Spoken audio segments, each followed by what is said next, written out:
Bermondsey, Lavinia Grace. Oh, hi, my lovely. How are you? I am great, mate. Lovely. Lovely to hear you again, by the way. Is it? Is it? Yes, it is, Nick. Okay. Well, what I want to say about Mr. Trump, right? Okay. Everybody has their opinion, their opinions about him. But what I want to say, I think he's the best that's ever happened at the moment. And wait a minute, back up. Wait, back up. He's the best that's ever happened at the moment. What does that mean? Yes, and I'll tell you why. Because at the moment, he is making things happen, Nick. Yes. And if you, all of them bad. Well, that's what you think at the moment. That's what you think right now. But what I'd like to say is the fact that I hear it on the news, I see it on the telly, I hear people talking about it. Yeah, and you don't take any of that information on board. You come to your own conclusion. Go ahead. No, what I want to say about this, about Mr. Trump... That's Mr. Trump, President, sir, to you. Well, exactly. But what I'd like to say, Nick, he's, what's the word? I mean, he's shaking things up. And at the end of the day, I mean, it's making me laugh because I sit there laughing because I tell you why I'm laughing. Because you're crazy? Yes, as well. But I'm not surprised he's doing this, Nick. I'm not surprised he's acting like this. Well, I'm not surprised that he's acting like this because he's, currently the worst person alive. Well, that's what you think. It is what I think. Can I just say one thing about him? Can I just say one thing about him? Lavinia Grace, can I just ask you one thing? Yes, my lovely. Go ahead. Stop saying, can I say this or that? Just say it. Right, my lovely, I will. He's using a very, very, clever game here. And it's not a game, unfortunately, but fortunately, life is a game, right? No, now you've lost me. He's playing a game, but it's not a game, but it is a game. Well, which is it? Pick one. He's playing a game. Which game? Is it Buckaroo? It's called reverse psychology. Right, that's no game, and that's no such thing either. That's something that people say when they don't know what they're talking about. What's reverse psychology? What does that even mean? Well, can I just tell you what it means? Are you asking me if you can tell me something again? Well, no. Yes. So what it is, Nick, I'm on the balcony right now, and I'm getting really cold. That sounds a delight. What's the view like? Well, fantastic. But what I want to say is that he is saying... Lavinia Grace, that can't be true. You're calling me from Bermondsey. No view from a balcony in Bermondsey can be described as fantastic. That is just an outright lie. Because it's a beautiful view right now. Is it? And I'm actually talking to you. Well, what are you seeing? The Hanging Gardens of Babylon? Great herds of wildebeest sweeping majestically across the plain? Well, it's dark right now at the moment. Right. So... But what I'd like to say, he's using reverse psychology, and he is saying the wrong to get the right. So when he's saying the wrong, everybody thinks, what is he talking about? He's crazy, he's crazy. Yeah, that's right. Out of that, he's getting the right. Because Lavinia Grace, has anybody ever told you that you know what you're talking about? Not really. No. But what I want to... Look, Nick, please. That's a streak. I know, haven't I been lucky? That is a streak that is not going to get broken tonight. But what I'd like to say... Are you asking me never mind. Yes. All I'm going to say, he is an enigma. Yeah. That everywhere I go...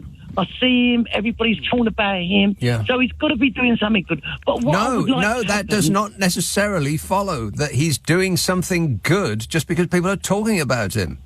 People talk about COVID. That wasn't good.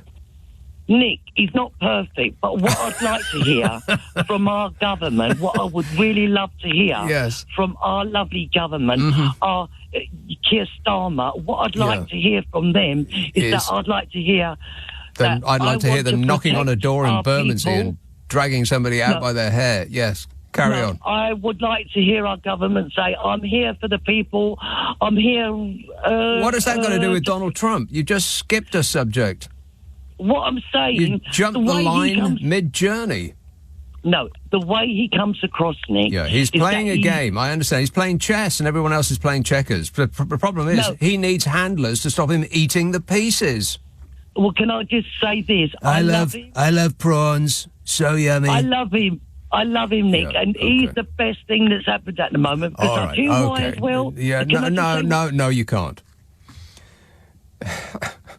No, you cannot ask me if you can tell me something.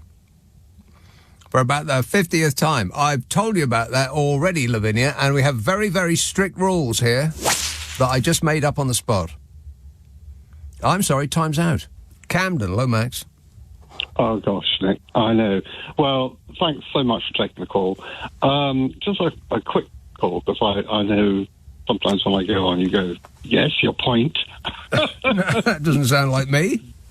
No, never. But anyway, so... But what's your point? Okay, I'm telling you. As far as Donald Trump's concerned, I always found it difficult to kind of work out where he was coming from. You know what I mean? What do you mean? Like, well, in the sense that when you kind of meet people who are various, I don't know if you do or not, but I do. If I meet people, I kind of find a commonality, and I sort of think, okay, well, that's where you've done that, and you're doing this, and that's your personality, and that's what you're trying to protect, and all that kind of stuff. And, I mean, it's just a natural intuition, I suppose everyone has. Yes, but that was a bit of a weird aside. What are you trying to protect? Wow, that sounds like you're about to launch an attack. No, it doesn't, because some people are defensive about certain topics. And you think, why has that happened? Perhaps you've had a really bad experience. You know what I mean? Are you describing meeting people in a therapy environment or just in the pub? No, not at all. I've never had therapy in my life. I never want it, because you can take on board other people's problems. No, what I'm doing is my observation. I'm telling my observation, which is purely right or wrong. And so your first instinct is to look for people's weaknesses. Interesting. No, you've got it. Please tell me about your mother. You've got it upside down, and I can't. I'm not going to bring my mother into this or my father. All right. Can we carry on? Yes. All I was going to say was. Oh, I'm sorry. Our time is up. Oh. No, go on. All right. No, but all I was going to say was Donald Trump. I actually kind of realised where he's at now emotionally. He hasn't, I know you said this so many times with your jokes about him being a child and everything else, but when you realise it in a real, like, oh God, I can understand that way, you see it differently, and you realise that hopefully, well, I will be concise from now on, I promise, Nick, don't worry. Yeah. But father issues.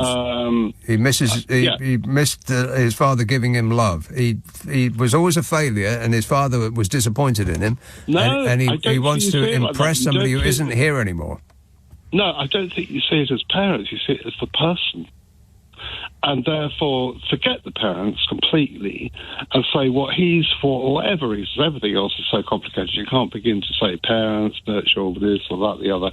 But for him as a person, what he hasn't done, which I did later in life, say 25, 20, 30, naturally as a human growing person, was to realise about social conscience. And I didn't know that before, because I was so concerned, as so many young men are, with their own ambition and everything else. What does that mean? They don't. Well, if only he said what he just said at the beginning of that conversation, then we could have all saved 5 minutes. But unfortunately, he used builder's language. Disgusting. Can you believe that? He just blurted it out. Forgot where he was. Never mind. Now we'll never know. Dunmo. Hello, Dean. Dean moved to Saffron Walden years ago. Oh, Saffron Walden. How's that working out for you? Beautiful place. Is it? Now, I got a very quick question for you. Okay. It is easier than ABC. cryptic crosswords in Daily Telegraph to do with cricket. I hate it when they come up with something to do with either cricket or religion in the Daily Telegraph crossword. That annoys me greatly, because I don't know anything about either of them. Good. This is something completely different. Go ahead. What is the current IQ of the AI? Well, IQ, you mean their ability to pass an IQ test, or are you talking more generally about intelligence? Or do you actually want me to give you a number? Well, yes, I expect to be over 300. 300? If humans go up to 160. Yeah. And where did you get this information? I have no information. AI. What was your answer to my question? Where did you get this information? Now, does anybody know what is the IQ of AI at the moment? Because it will grow. I thought you just told me. But you were guessing. I was guessing. Guessing, right. And why do you want to know? Because I'm getting more and more clever. Can you tick this box to make sure that you're not a robot? How many of these squares contain a bicycle? 4. 4. No, I'm afraid that is incorrect. But thanks for playing. Did sound like a robot. Affirmative. Yeah, a little bit. Up at Edmonton. Hello, Layla. Hi. I wanted to talk about how I use AI to write comedy sketches. AI to write comedy? Yeah, I'll tell you about one I did today. So basically how it worked was Angela Rayner goes to Jacob Rees-Mogg's house. So this is basically, I gave it the idea. This was my idea, right? So she knocks on the Rees-Mogg's door, and guess what she goes there to say? You're asking me this question, or is that what you asked AI? No. I'm just. I've already gave AI the whole idea for the kind of screenplay thing, but And what did it come back with? Anything useful? No. So basically, I said to AI, she knocks on the Rees-Mogg's door, and then the Rees-Moggs want to have another baby, and she goes there, all guns blazing, basically being like, you got to give back your child benefit because there's a 2-child benefit cap, and you must pay back your child benefit. And basically, the sketch was kind of based. Oh my God! I'm sorry. I've got to pick up a phone. I've got an urgent phone call. Right. Well, if only that had happened earlier on, then we wouldn't have wasted our time listening to Layla go on about asking AI to do comedy. Can AI do comedy? No. No, it can't. It can kill you. Affirmative. But it can't do comedy. Watford. Simon. Simon has been waiting for 45 minutes. He's probably come to the end of a very, very busy day. He's totally exhausted. He's flat out, poor man. He's actually face down in soup.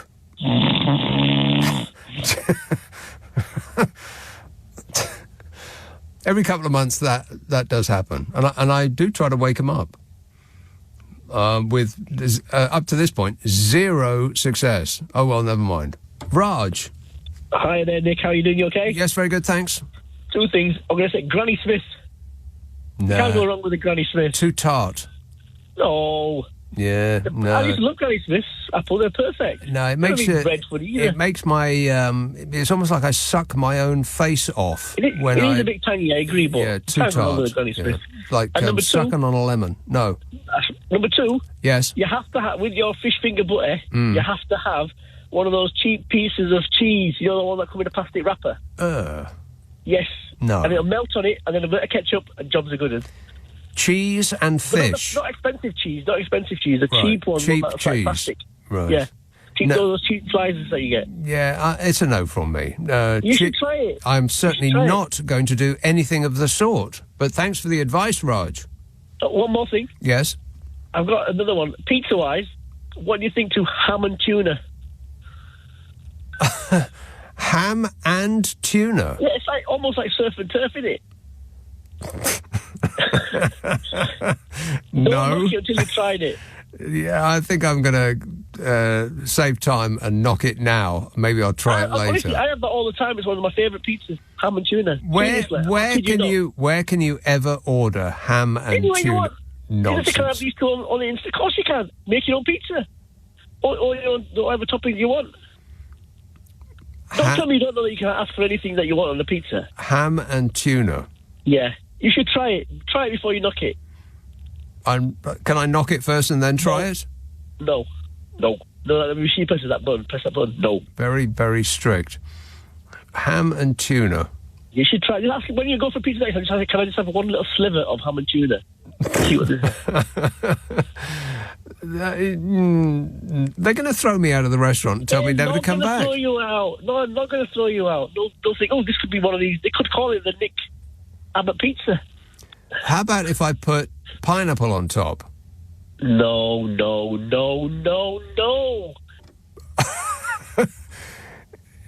Is that your final word? Yeah, my final word. That's your final word on that whole... Right, okay. How about sweet corn? No. You can't digest sweet corn, can you? The way it goes in is the way it comes out. Oh, please. But it's true. What about olives? No, olives? It's an acquired taste. I've still not acquired it yet. No, not for me. Jalapenos is okay. Jalapenos? Peppers are all right as well. Yeah, but no, not too... That almost sounds edible. Jalapeno, ham and tuna. Yeah, and peppers. Peppers, right. Can you hold the tuna? No. Right. Okay, I'm getting absolutely nowhere. But thanks for the menu suggestions, Raj. Yeah, I don't think so.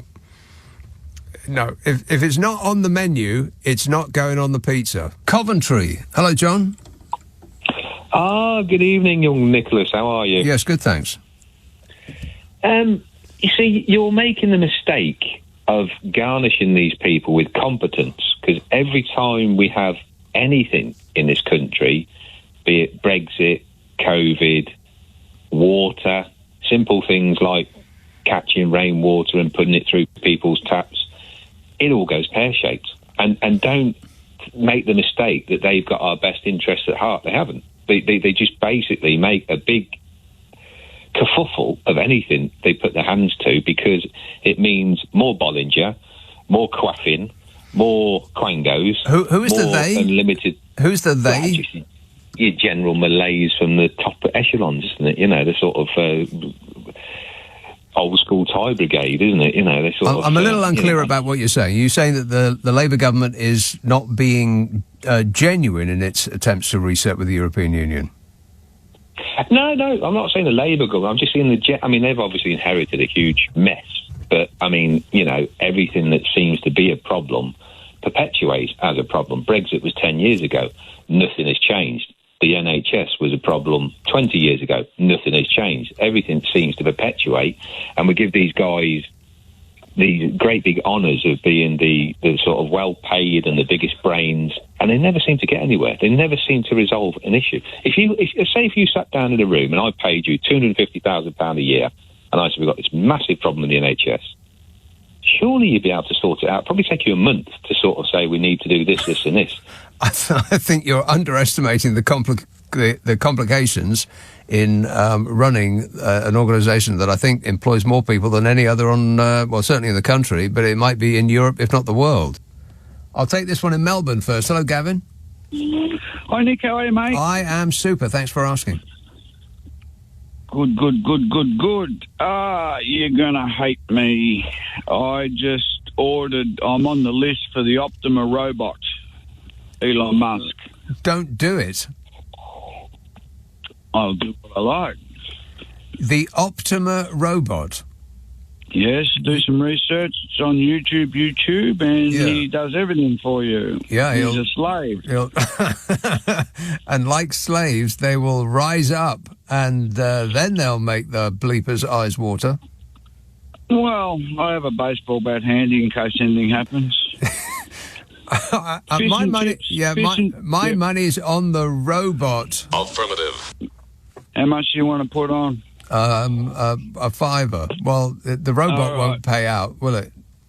$5 Australian. Yeah. Fish and chips. Go on.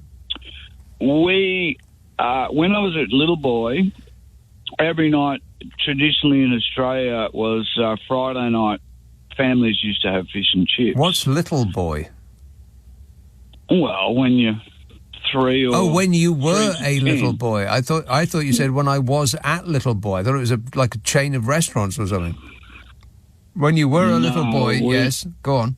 Yes, we'd cover them with processed tomato sauce. Yes. As my taste buds developed and I matured, coleslaw with fish and chips are sensational. I do actually like the sound of that, but I think that ketchup as an addition would really make that the food of kings. No, I've just switched. Coleslaw is sensational, especially a nice creamy coleslaw, you know? Yeah, no, I beautiful. I like coleslaw, but I think a little bit of ketchup on coleslaw does improve it. Yeah, I'm not kidding. It does. So you're mixing mayonnaise with... ketchup, yes. Ketchup? Yes. That don't work for me, man. Well, you haven't tried it, though, have you, Gavin? Yes, I have. Have you? Oh, right. Well, quick prediction. Go on. I've got to go. I'm on the way to golf. Yes. Prediction is Keir Starmer will not be your leader in 1 year. In 1 year? Yep. Well, who's it going to be? I don't care who it is, right. as long as it's not Bodger. Oh. Or Liz Truss or any other... Any of those. Fools. Yeah. Well, yes. Highly unlikely to be them. Well, you might be right. We'll find out when we get there. As long as you live through the process of setting up your robot. Have you heard of Sean Atwood? No. He's a podcaster. Go and look him up, and I'm not going to say it on the radio, but it's very disturbing stuff about two-tier Kia. Very disturbing. I'm not going to look that up at all. But thanks for the suggestion. Cheers, Gavin. East Grinstead. Hello, Benedict. Hello, are you here? You hear me? No. You can't hear me? No. Why can't you hear me? I don't know. Well, you should be able to hear me. If you can hear me, just say yes. No. Well, say yes. Go on. Yes. Yeah, you can hear me, right. Yes. Okay, right. We need to sort out Mr. Trump, don't we? In what way? In a way that he is ruling the world and we need to sort him out. But there are more of us than there is of him. Yes. No, but yes, we know. If we all act together as a team, then we could do something about it. Yes, but I think we can. We need to get together and all get together and say the guy is a lunatic. Well, we don't have to get together to do that. We could just say it. But what are we going to do about it? Well, I think... Well, I'm going to tell you now what I think he's doing. So, let me tell you now. So, what he's doing now is... So, he's trying to ruin the whole stock market and the whole financial world by doing all these stupid taxes, which are ridiculous. And they are ridiculous. Yes. I mean, it's just abuse, isn't it? It's preposterous. Yes, he can't possibly be serious in his assertion of what the end game is for these tariffs. It's not what he's saying it is. No, and whatever he says it is, it's ridiculous. So, he's putting all these ridiculous taxes on, and it's going to crush us all. But we're all sitting here, we're all looking at each other, going, "Oh, what are we going to do about it? What's going to happen?" It's going to affect every single one of us. I mean, people are going to lose their jobs. Businesses will go bust. Hundreds of thousands of people will be, if not millions of people, will be condemned to misery, probably death. People have died already because he's pulled medicine from third world countries because he'd rather spend the money on tax cuts for billionaires because that's what Jesus wants. Everything that's happening right now is completely insane. But we can, as consumers, make an informed choice about the products that we buy. Oh, absolutely. Of course we can. But if we start doing that, we can't. If you don't start, I'm not going to buy that Coca-Cola can. I'm not going to McDonald's. But all of a sudden, they're going to have to sack all these people off, aren't they? Because they can't pay them. Because we're going to make you redundant now. So he's doing that as well. So right. So, if you're employed by an American company and we don't buy into it, then they're going to buy them off, aren't they? All the people that they're going to be... Yeah, so that's wrong as well, isn't it? Well, that scenario that you just laid out for us, yes, we want to avoid that. Yeah. So what do you propose, or are you just asking me the question? Well, no, I rang in, Nick. Come on. Yeah, you rang in, but to ask me what I think. No, but what do we do about it? Right, so you are asking me what I think. No. You are. That's just what you just did it. But what I'm saying, Nick, is how the hell those guys, do we want to lay them off? If they're working for McDonald's, they're American employers, aren't they? Well, that I think they are franchises, so they would be British companies. So we have to be more aware of our actions than that. If we are going to make conscious choices as consumers, then we have to make sure that we make the right decisions and impact this country as little as possible. So, yeah, that's my idea. Be more Canadian. Do that. Southall, Manesh. Hello, Nick. How are you? Good, thanks. It's a good Friday evening to have a chat, isn't it? What? It's a good Friday evening to have a good chat. Okay. I got some good news for you. Go ahead. I got two good news from you. Yes. From my good friend Donald Trump in America. I've got some internal contacts in America. We finally signed a peace deal between Ukraine and Russia. Mm-hmm. Ukraine is going to give up Crimea to Russia, but in return, they're going to take over Florida from America. Right. Well, I would pick Crimea, I think. I don't know. Mar-a-Lago seems like a good little hot spot for me, and maybe it could be called Ukrainovitz, Nova, or whatever. Yeah, well, if it was easier to say, it would. Yeah. All right. Thanks a lot, Manesh. Another listener with material. Oh, no. How do they find my number? Chigwell. Hello, John. Hi. How are you? How are you doing this evening? I am great, mate. Nick, I thought that Donald Trump was the Pope. I saw a picture of him dressed up as the Pope. I thought that they'd given it to him. Yeah, well, he decided to take it, but apparently even that was beyond even his abilities. And I don't see why, because I thought that man was very capable of everything. And Nick, I'm always concerned about your music collection. Do you have any Kendrick Lamar within your music collection? No, I do not. You see, this is a problem. Who I was listening to the other night? I was listening to this. You should like this one. I was listening to the Eagles. Yes. Right? And the strange thing about them... Which one? What do you mean which one? Which album? Oh, I don't know. I don't know about albums. I was just listening to a few of their tunes. But the strange thing that hit me is that their drummer was their singer. Yes. Unusual. Really brilliant singer. So he's bashing away some riffs and this guy's singing away. He's brilliant. Yes. Right? But Nick, what I want to speak to you about was, right, did you know that when the White House phones China, they put them on hold and they played them Barack Obama speeches? You sound like a listener with material. Oh, no. Yes. Thanks a lot, John. East Yorkshire. Hello, Mike. Hi, Nick. Yeah, glad to talk about this one. I'm anti people wanting to ban things all the time. And they hunt saboteurs. Think of the name saboteur. What does that mean? That means to try and destroy something. And I've witnessed where hunts are meeting, I've seen dogs, hounds, pepper sprayed. I've seen people on horseback where people approach the horses and try and upset the horses. And riders have been thrown from the horses.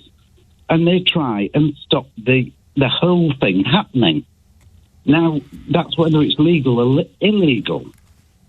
And hunt saboteurs are totally anti-blood sports. They don't agree with blood sports in any shape or form. And I frequently get confronted with this. They are extreme people with extreme views trying to stop people doing illegal things. Well, now, hang on. Extreme... Is it an extreme position to hold to not want others to hunt animals for fun? Yes, I believe so. I mean, the next thing is there are people who complain about coarse fishing, where now I don't go coarse fishing. If I fish for something to catch, kill, and eat. So I'm not part of the mob that goes out, catches things, then lets them go again at the end. But there are people trying to stop people coarse fishing because they say it's cruel. Well, isn't it? I mean, if you had a hook in your mouth and somebody yanked you out of a river, you'd probably think it was cruel. Yeah, I think it's pointless. But again, I object to people trying to stop other people doing things. There was an attempt to try and stop people go small boating offshore, because every so often the rescue services have to go and get them. There's people saying, they shouldn't let people mountaineer, because mountain rescue have to go and rescue them. They want to ban things all the time. Well, but those things don't actually inflict pain on a living being, do they? The mountaineering and going out in a sailboat. You're not actually doing that for the purpose of killing something for your amusement. No, it's more than amusement, though. Foxes are vermin. It's not something I participate in, because I think I'm an efficiency person. I shoot foxes. I don't chase them with dogs, because I can do a far more efficient job. Yes, exactly. But that's my point. But they're not doing it for efficiency. They're not doing it really to protect wildlife. What they're doing is they're having a fun day out. It does both. And don't get me wrong, I enjoy if somebody will call me and say, we've got a fox that is pestering our chickens, can you deal with it? And I will go and find a way of coaxing the fox to go into a certain place and shoot it. And I get satisfaction from the hunting of that animal, because I have to outwit it. And yeah, it's enjoyable, but it's still functional. It performs the function. What I hate with the saboteurs is they are absolutely determined to stop somebody else doing it. I mean, at least the Salvation Army, when they come in pubs, are really polite. They don't berate everybody in the pub. They come round with the little shaking the little boxes, and people put 10 pence and quids in. Yes, but they don't berate people for drinking, although they don't agree with it. Yes, but do you not see the difference between what you do and then in what capacity do you shoot foxes? You've got some sort of licence to do that? Well, I have a firearms certificate and a shotgun certificate, so I'm entitled to own the firearms. But you don't provide this as a service. This is not your job in any way. Some vermin protection is my job. Right. Okay. But do you not see right? But do you not see the difference between what you do and what somebody in a red jacket on a horse who takes a snifter of brandy before they all go off for a jolly romp in the countryside? There's an efficiency thing. They enjoy doing what they do. And it will, as you say, the law is vague to some extent, but it's not as vague as you're making it out to be, Nick. If it's done intentionally, then that can be proven. I'm not sure it can, though. How can it be proven? Because if you lay a trail of fox urine over a countryside that contains foxes, then the dogs aren't going to differentiate between one and the other, are they? They're going to go after the actual fox. It's probably more exciting for the dogs to go after the actual fox. So you could say, as a huntsperson, you can say, well, we didn't go out with the intention of doing that, but you kind of did. Mostly, no, they don't. Mostly they try and keep within the law, because it's quite dangerous not to do so. But, I mean, again, look at fishing in the North Sea. Trawlers go out, they catch a load of one species, but if they are over the limit for that species, they haul them out, which kills them, and then they have to tip them back into the North Sea again and only retain the fish there that they've got. Well, the very good reason for that is that in order to maintain stocks of that fish in the North Sea. Now, it might have unintended consequences. If fisher people take too much, then really that's not a fault of the regulations, that's a fault of the fisher people. Not really. You can't see what's 150 feet down, Nick. But anyway, I'll go back to my original point that I object to other people trying to ban things. Right. I mean, people try and ban motor racing. I know you're not a fan, but and I'm not that much of a fan, but why try and ban people? Oh, I don't like him, he fishes. I don't like him, he races motorcycles. Okay. I don't like him, All he right. shoots pigeons. I think we're getting slightly off topic, but I get it. Thanks, Mike. Glasgow. Hello, Eric. Eric? Is there anybody out there? Sorry, Nick. Sorry. Hello. There you Hello, are. pal. Yes, sir. Hey. Good evening. Good evening. Right. Let's not beat about the bush here. Right. Okay. None of these problems would have happened if we never went to Iraq and Afghanistan. None of these problems? No. The way the world works now, if America and Britain, mainly America, obviously, they're the leading people. So if they decided not to invade and go into Iraq and then Afghanistan, there wouldn't be so many social problems at the minute, Nick. I believe that. I'm an ex-British Army soldier. I served in Iraq, and I believe that the way the world stage is sitting at the minute, if Iraq and Afghanistan didn't happen, the world would be a little bit more of a easier place to go along with. But what would be the difference? The difference? Well, there wouldn't be any hatred towards there wouldn't be elaboration on religion hatred for a start. You think that different religions would? Nick. I'm not. Hang on, I'm not finished. Well, I don't. Well, I'm interjecting anyway. You don't think that different religions will be at each other's throats if the... That's correct, Paul. Well done. Bill, thank you. You've just hit the... Yeah, that would be a starter. That would be a starter. Well, that's never going to happen. Okay. Because it will happen. But that's what we're striving towards. That's never going to happen. That's the essence of religion. It's the differences between them. The slight differences between them will cause them to kill each other for thousands of years. You're speaking over me, Nick. You're speaking over me a wee bit here, pal. Are you speaking over me, though, Eric? Certainly not, sir. You're the presenter. It's your show. But I'd like to put my point across. So that was the first point. The second point is... Is it better than the first point? It's fantastic. It's different. Go ahead. Wait, trading. If you want something off somebody, you need to get something in return. Maybe. Well, part of the part, unless you're a beautiful gentleman like me, okay, and that's something else that Britain's lacking on is gentlemen like myself. Somebody that holds the door open for you, the old woman that walks into the pub and get a wee shandy. A wee swally, right? Yes. A wee swally, of course. That's something.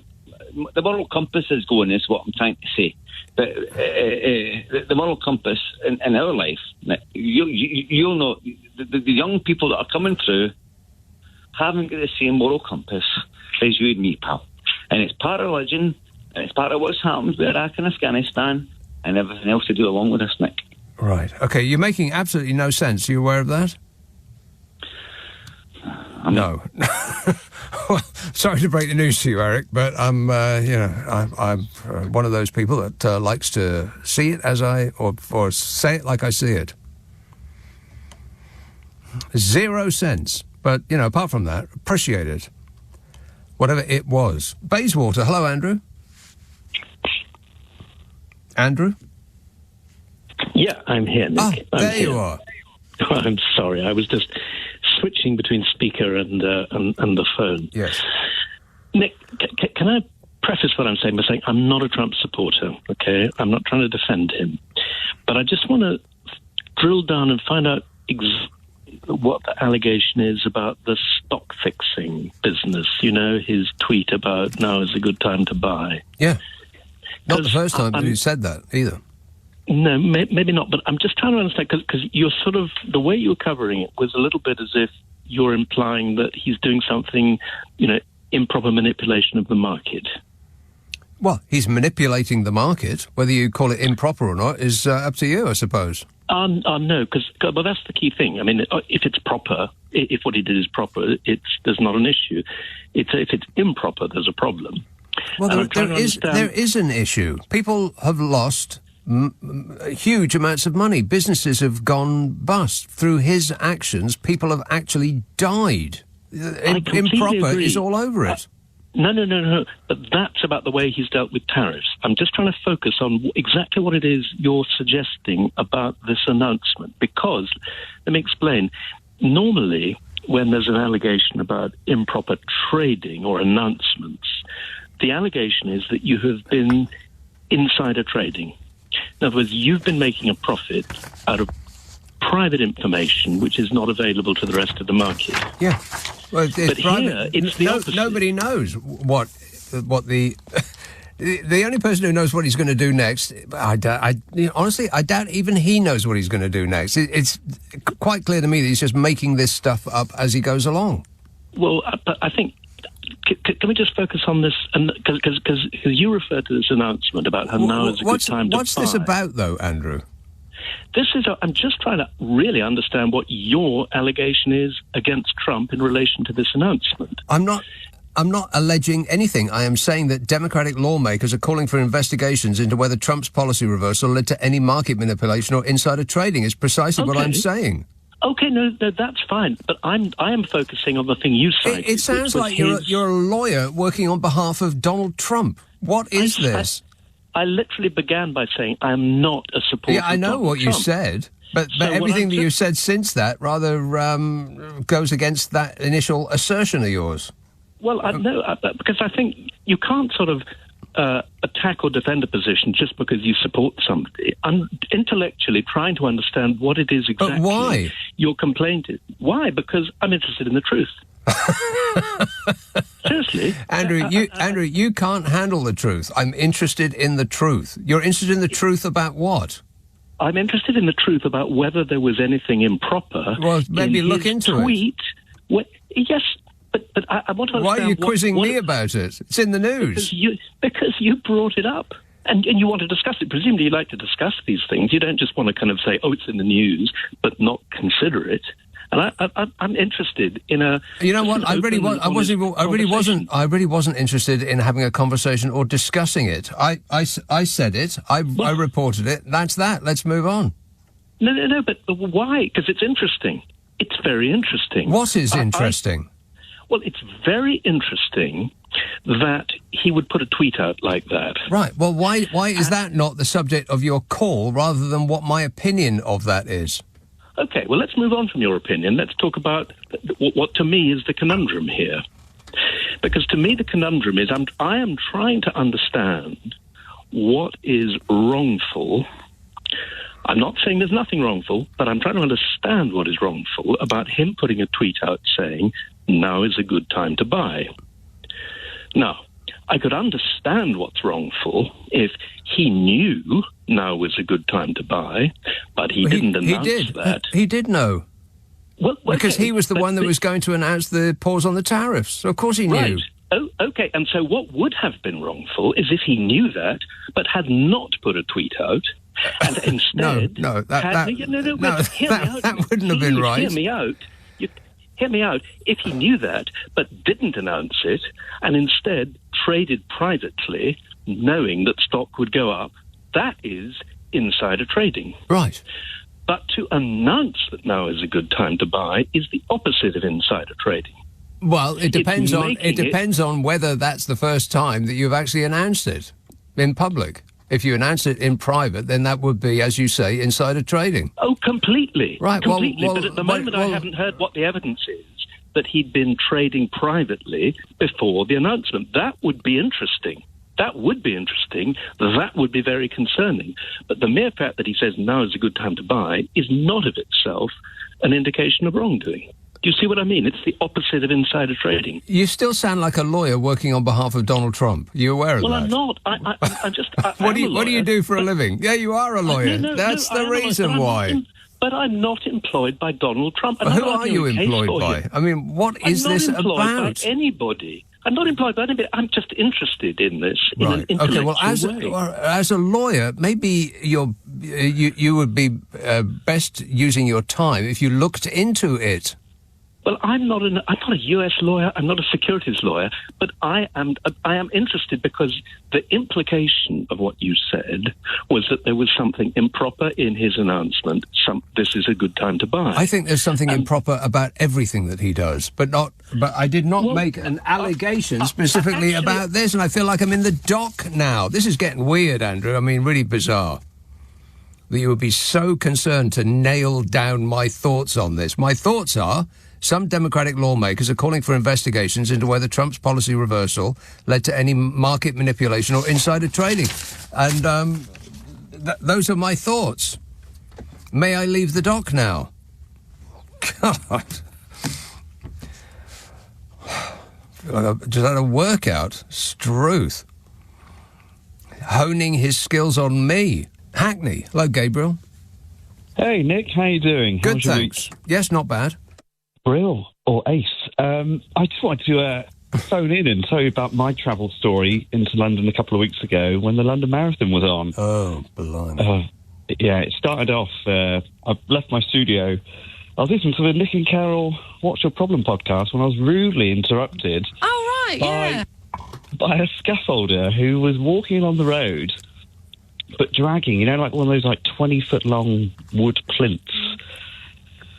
But without his colleague, it was just scraping along the floor, and I kid you not, it sounded like 100 chalkboards being scratched all at once. It was excruciating. Well, you're talking about the boards that they create scaffolding with. The poles, go up and then the boards go down. Right. And he couldn't pick that up. I mean, they're not that heavy.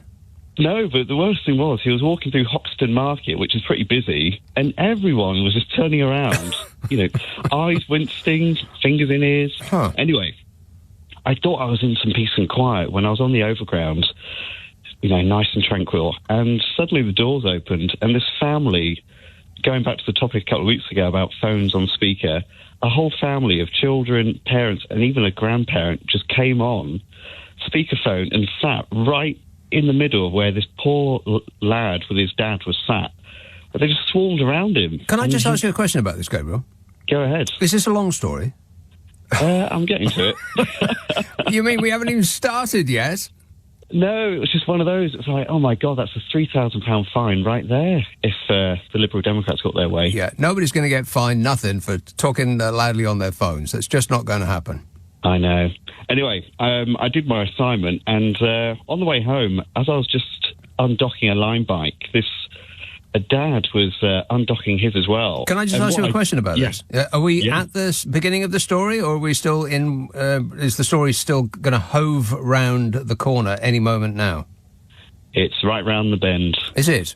He plonked his kid in the front of this line bike in the little basket thing, and I just couldn't believe my eyes. I looked at him, I said, seriously? He's like, yeah, fine, I do it all the time. And then I thought this was just a one-off occasion. The next day, I'm leaving my house, and I live right by a school, and a mum had put her kid in the front of a line bike too. It was just like an accident waiting to happen. Anyway, that was the story. Wow. Well, you certainly have brightened up this show, Gabriel. I sunk after the first whistle. Excellent work. Thanks a lot, that man. Clapham. Hello, Adrian. Hi. I wonder if we just take a bit of a step back and look at the history of the European Convention on Human Rights. Okay, it was enshrined in 1950 and followed on from the Universal Declaration of Human Rights in 1948. And the purpose of the European Convention on Human Rights was to give the countries of Europe an opportunity to resolve their differences through the courts rather than through the barrel of a gun. The European Convention was drafted by British jurists who took British common law concepts, and by British I mean English and Scottish law concepts of human rights, which started, frankly, with Magna Carta back in 1215, and have been a fundamental part of the jurisprudence of the jurisdictions in the United Kingdom since probably the Middle Ages. Now, I appreciate that, and I'm personally not somebody that wants to leave the ECHR, but the idea that if we leave the ECHR, our human rights framework will collapse is nonsense. It might cause problems in terms of how do we import the jurisprudence, the decisions, the previous decisions of the European Convention at European Court into domestic law, but that's completely achievable. Right, well, can I flip it around, though? How would it benefit us to leave? Well, very simply, the one issue that it would resolve is activist judges that constantly enlarge... activist judges? Yeah, well... You mean judges? No, I mean activist judges. You mean judges who are applying the law as it stands? No, you mean activist judges are those judges that reach a conclusion that upsets you in some way? Doesn't upset me in the slightest, but is well known. Well, why say activist judges? What on earth is an activist judge?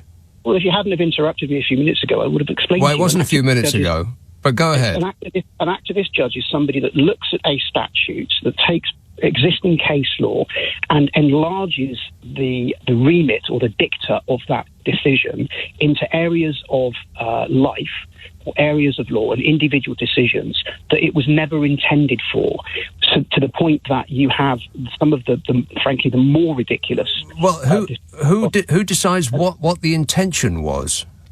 I mean, this happens all the time. The judges are there to determine the law as they see the case in front of them.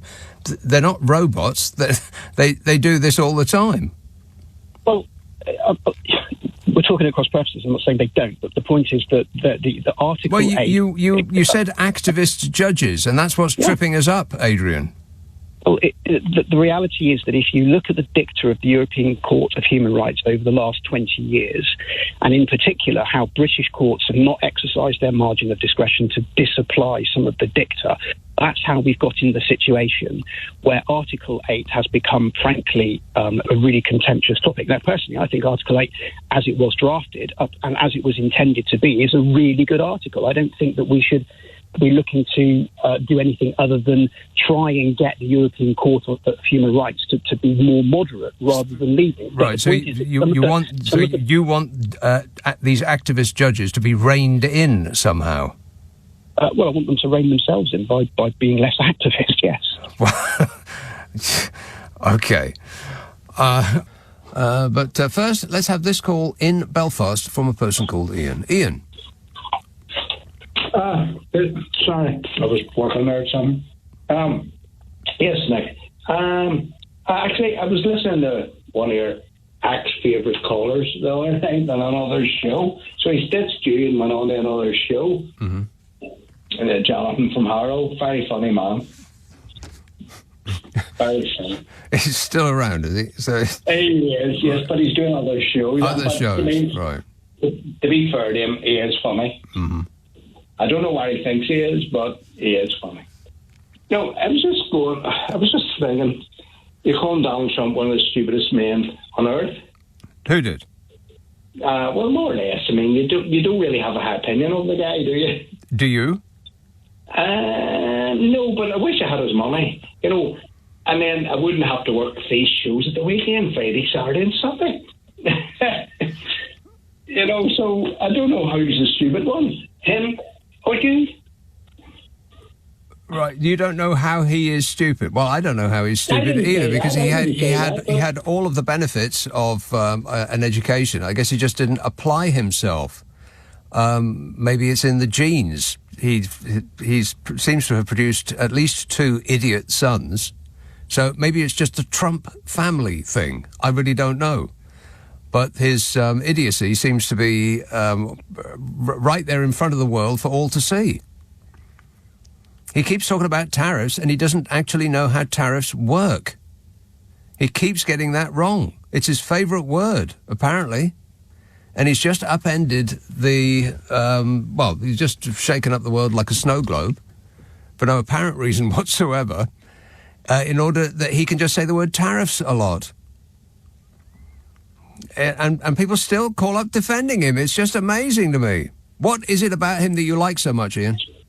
I wouldn't say I like the guy. It's just your knocking of a person who is a multi-billionaire, and you're doing a Friday and Saturday and Sunday show, for, I'd say, quite a lot less than him, and he's the stupid one. Yes. Uh-huh. Do you think that's a killer argument, that somebody has more money than somebody else, therefore they are smarter? I didn't say smarter, but you did. That's exactly that is exactly what you just said.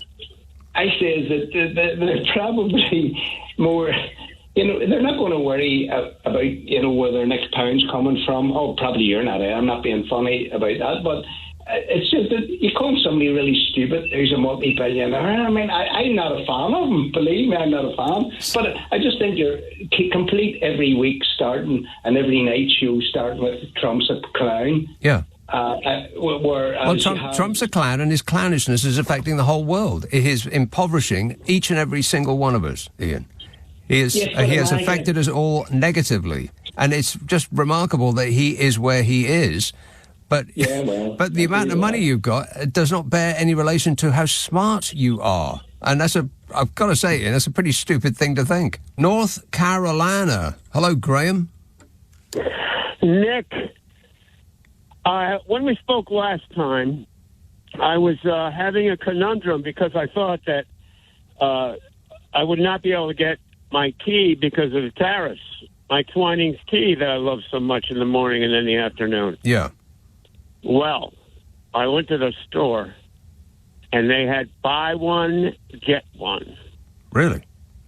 I have more tea than I know what to do with. How much is a box of tea? Well, I don't know what it is in pounds, but it's nine and change. $9? So how many bags? 100 bags. 100. 100 bags for $9. Wow. What? That's cheap. I don't think so. Well, I mean, the tea's got to come a long way, even if it's coming from Canada, which I think it is. No, I don't think they make tea in Canada. They don't make Twinings in Canada? I don't think. No, I think. I think Red Rose does. Well, I've got no idea what that is, but I think that tea is mostly India or China. China. Well, I get that. And so, and by the way, regardless of whatever the box tells you, it absolutely, totally, and definitely does not come from Yorkshire.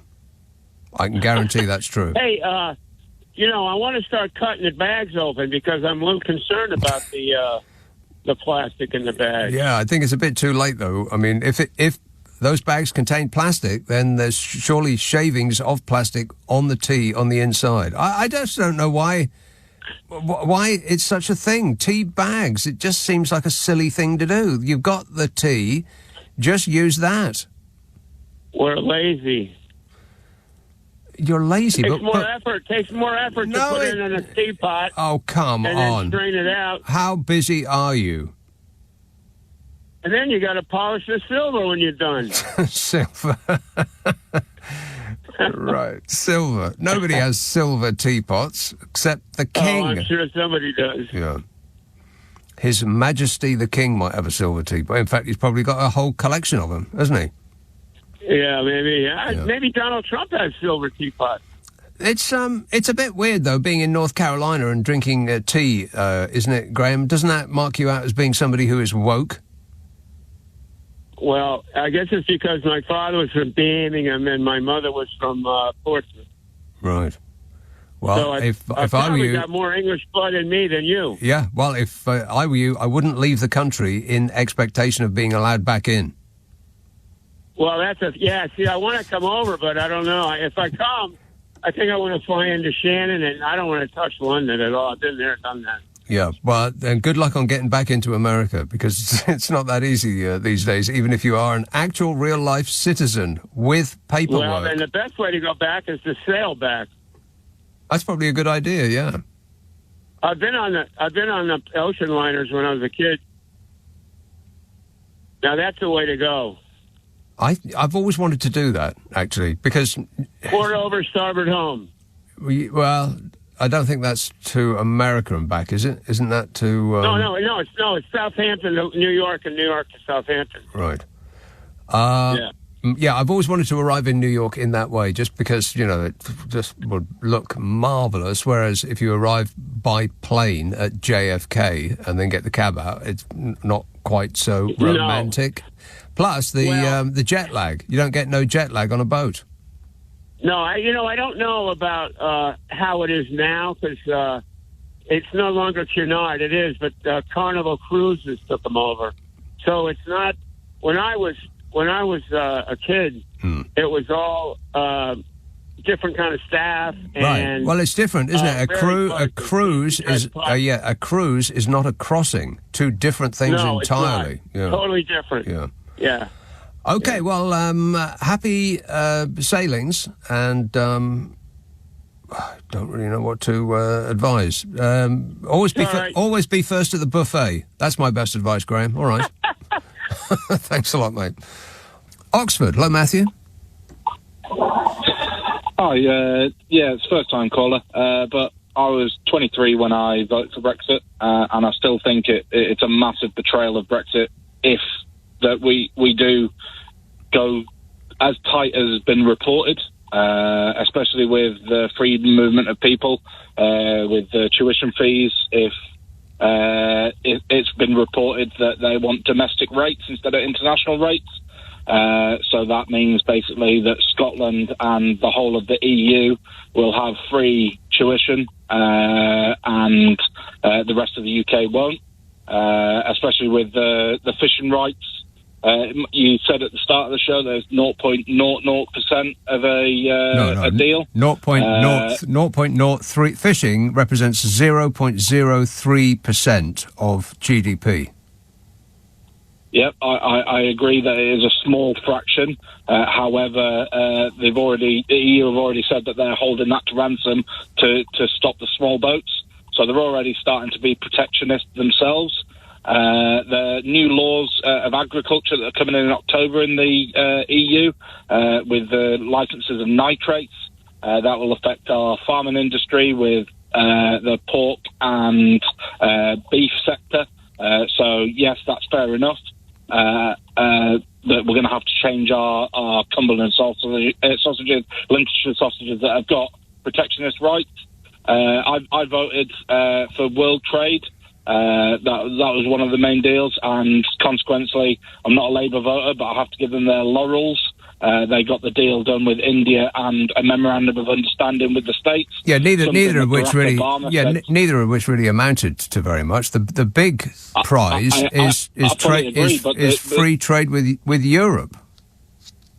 Yes, it's our biggest single bloc, I know, but the United States is our single biggest country. But India, the deal, it wasn't really a deal with America, it was a memorandum of understanding, and all it did was to return us to a somewhat worse position than we were just a few months ago. I fully agree, and that is the sole fault of Donald Trump. We got a deal with the TPTT, the Trans-Pacific Trade Agreement, which is opening our market. You can add all of these things up, and none of them amount to a hill of beans compared to resetting relations with the European Union. But I get it. You feel betrayed. Thanks, Matthew. First, though, here is an important call in Hull from Charles. Charles. Hello, Nick. Yes, Charles. I do apologise for not being in touch early, but I've got a weird phone that will stop me getting through, and I'm working on 3 projects. Blah blah blah. I have no idea what you're talking about, but go ahead. I know. But it's Trump madness, of course. Have you seen Mary Trump's? Because she knows the inside track of how the Trump mind works. Why are you speaking like that? Because I'm scared, that's why. You're scared. Right. Okay, well, go pull the duvet over your head and maybe it'll go away. I don't know. Maybe you will. It'll be a twofer. But I wish you all the best, Charles, with, whatever is ailing you. Bromley. Chris. Hi, Nick. Yes, Chris. I don't know what you're going on about Trump. I lived in America for a year. Yeah. I'm not a supporter. What are you doing right now? What are you doing, Chris? As in work or activity? Well, you seem to be fumbling. Stop fumbling, man. I'm taking my kid out of a car. I've just taken him back from a youth club. Oh, yeah. So that's where I am at the moment. Right. Have we caught you at a difficult time? We could call you back. No, it's all right. I'm making my way to the front door. I'm fine. All right. And you called in to say? I don't know. You spent 10 minutes going on and on and on about Trump. Yeah. I ain't a Trump supporter. I think that J.D. Vance is ignorant, and I did like the elegy. Right. But where's the but, though? But the fact is, he won the state college vote. He won the vote in the House of Representatives. He won the Senate, and he won the popular vote. Uh-huh. And you're still going on about him. I mean, what does all of the above have to do with his actions since he was elected? If you do, in fact, believe that was a full and a fair election, which I don't. Well, put it this way. You got yourself a Ron Seal president, as in he does exactly what it says on the tin. Right, what does it say on the tin? Does it say... He said he would build the border, he said he would carry out deportations, for a start. Yeah, well, yeah. He's carried out fewer deportations than Sleepy Joe Biden. Did you know that Barack Obama deported 2.5 million plus people during his term as president? Okay, so what's the problem? Yes, right, that's what I'm saying. If you listen to me, you stop trying to get in your own front door and listen to what I'm saying. I'm agreeing with you. Good. So why don't you go on about Barack Obama? Because he's not the president at the moment. He's sitting with his feet up, smoking a cigar, looking at the chaos that has ensued since he was in charge. You go on about him deporting people. But did I take the mickey out of Barack Obama by impersonating him? No, he's rather difficult to do, and he didn't act like a clown most of the time. For somebody who says that they're not a fan of Donald Trump, you seem to be pretty much a fan of Donald Trump, Chris. I'm calling BS on you. But all the best in trying to get in your own house. It seemed to be causing you problems. And I wouldn't talk that way in front of my son, by the way. But, maybe that's just me. Leeds, Anastasia. Oh, hello, Nick. Hi. We've only spoken a couple of times. Yes. Least almost. Welcome anyway, the Department of Government Efficiency must be a new department organised by the Reform UK. I was thinking about joining, but not at £25 a time. And I have... What costs £25? To join the Reform UK. Okay. Yeah. So I personally think the government is useless and hopeless. They're not helping people with disabilities. People with disabilities are having a very hard time, myself included. Well, they are helping people with disabilities to the tune of £56,000 million a year. I know that PIP gets misused. I've got severe cerebral palsy, and it really gets me down when I see people misusing PIP or trying to say that they're disabled, and this business about mental health. I know that there are some severe mental health conditions, but anybody can say that they've got a mental health condition. But aren't you saying that the government is actually doing the right thing by addressing the scale of the disability benefits? Because by your account, that it is being misused.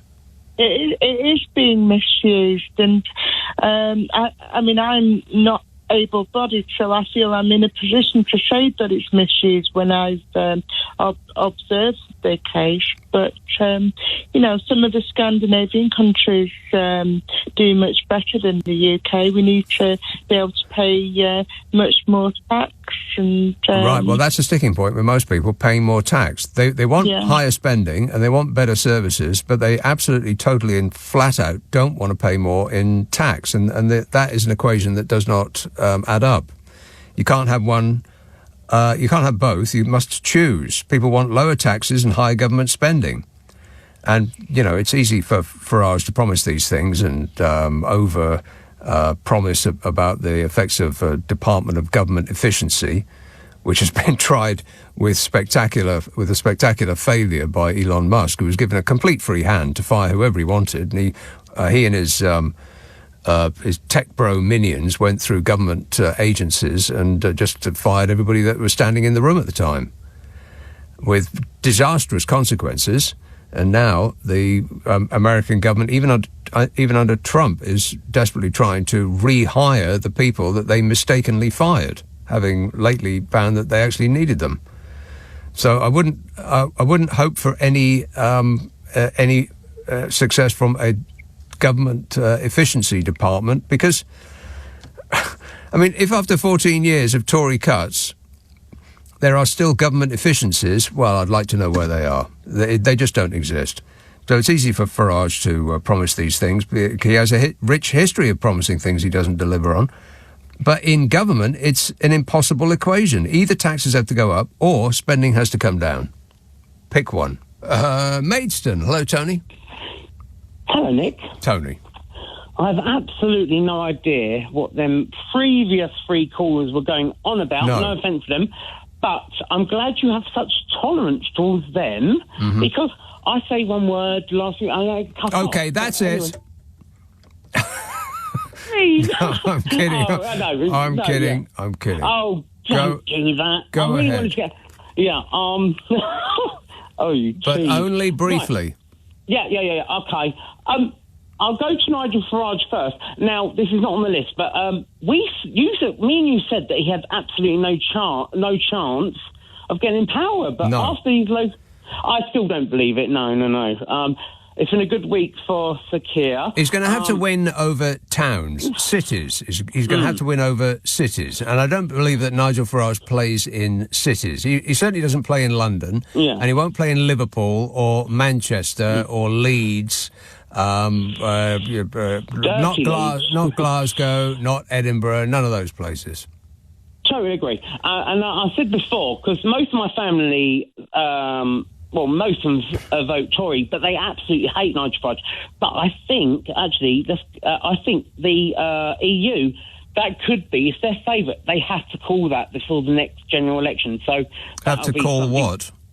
A referendum for the EU. If they know they're going to lose, they have to call it before the next. So that'll be in 2 or 3 years' time. They have to, Nick. You know they have to. And you mean the Labour Party? Yes. Well, yeah. They're going to have to call another referendum. No, we're never going to have another referendum. We don't need another referendum. Let's never have another referendum again. Let's have a referendum about never having another referendum again. Hands in the air, who agrees? It's passed.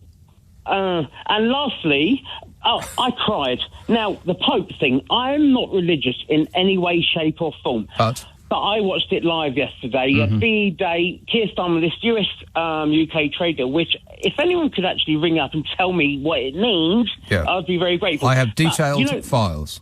Okay, that's coming.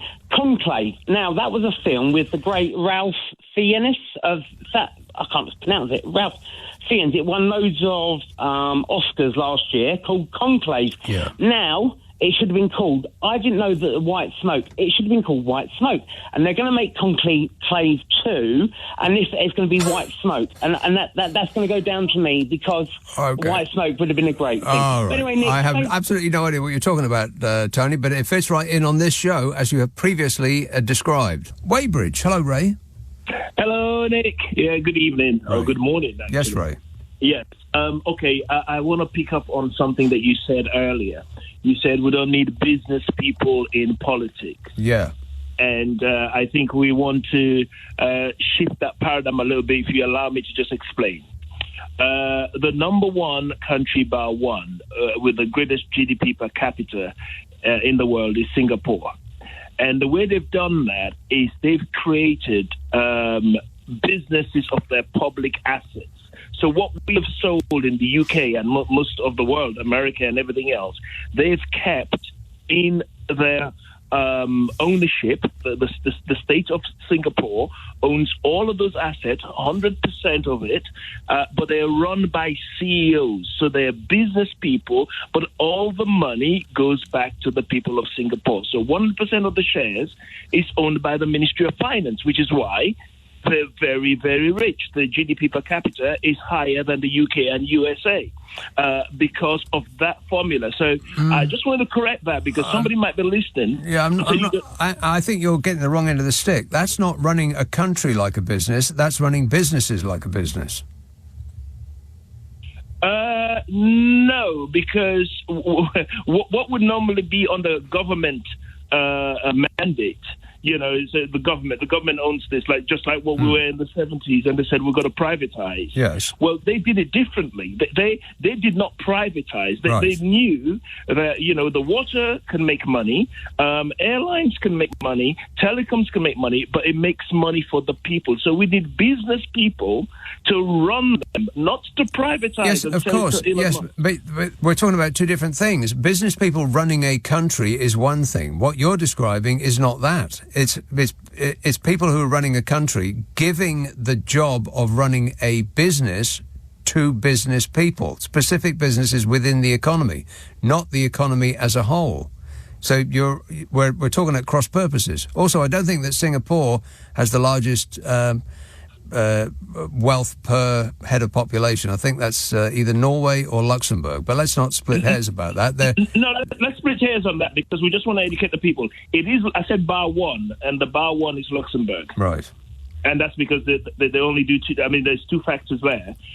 They've got 650,000 people in the population, and their number one source of GDP is financial services. It's making money out of and thin you air. could say that what you've just described is what Norway did. We, in this country, gave up all of our North Sea oil to private enterprise and then subsidised them for the costs of decommissioning their oil rigs and so on. So, I mean, we were mugged twice over. Norway, on the other hand, they kept all their oil and put the profits into a country wealth fund, which makes them some of the richest people on earth. And Singapore did the same. So Singapore and Norway have some of the largest wealth fund in the world. Yeah. And this is what, Nick, the reason why I called, because I'm on this topic. I'm a political consultant, and I'm on this topic. I am. Does that mean unemployed? You're a political consultant? No. I'm very much employed. Much employed. But I'm trying to teach people this is how you build a society. You don't privatize these things. Yeah, I think it's too late. Public assets. Too late. Done already. There's nothing that we still own in this country that people associate with being British. Absolutely nothing whatsoever. Right. Apart from the royal family, and I know that many people would have their fingers in the air to object to even that. I mean, you go back far enough and it ain't British no more. And you know what's worse, Nick? I just want to say this last word. You know what's worse?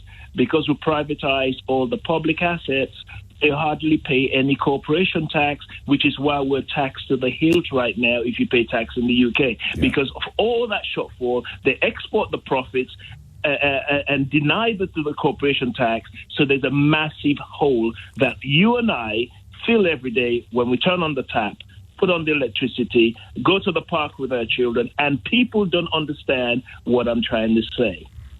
In fact, they call you they call you a socialist when you try to explain these things. Yeah. But there we are. Well, if you, as a political consultant, are suffering from people not understanding what you're saying, then, I don't know, maybe you need to up your game or speak louder, or I don't know. But I wish you all the best. Thanks a lot, Ray. Let's have Elstree. Hello, Joe. Oh, hello, Nick. Joe. Hi there. Yes, I just had a very nice chat with your glamorous assistant.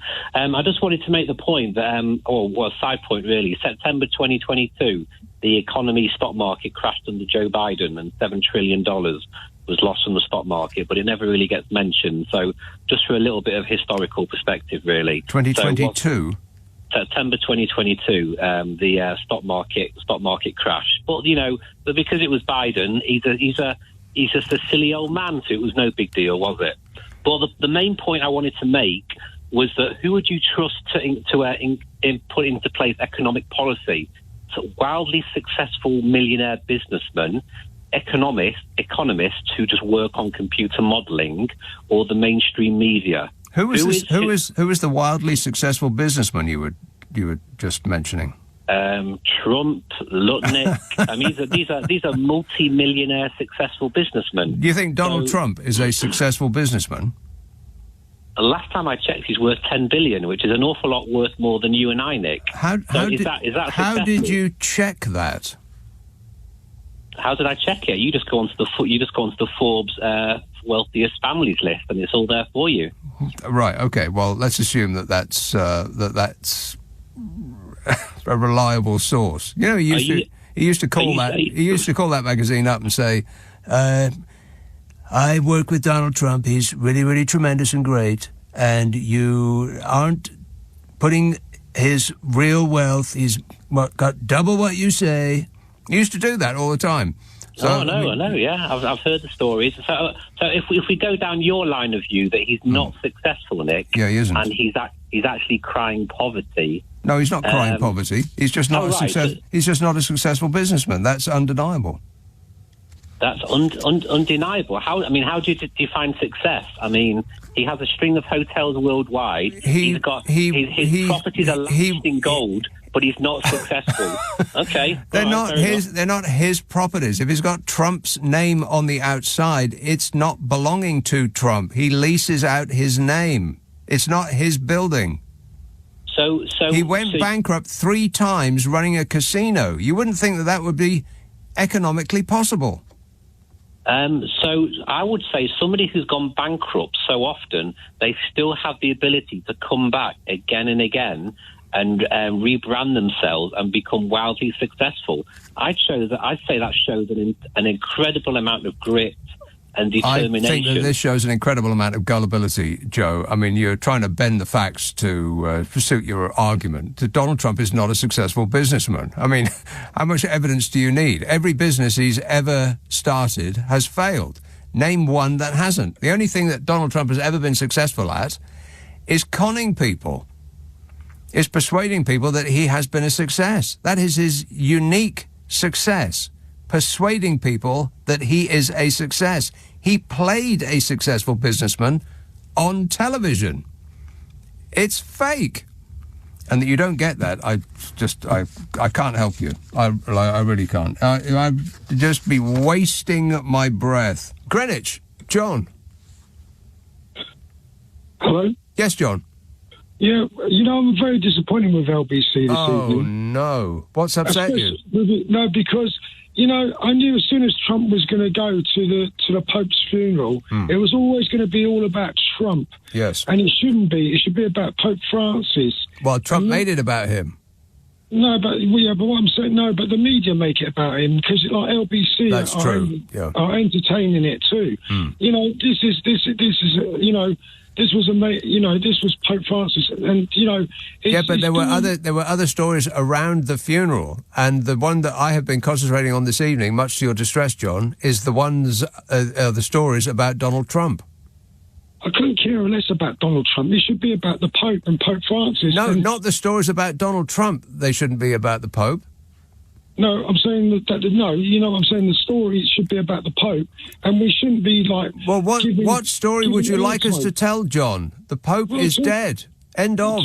Yeah, well, no, but talk about the good that he did, his papacy, who might be the next Pope, which cardinal might be the next Pope. Okay, well, tell us what you think about that.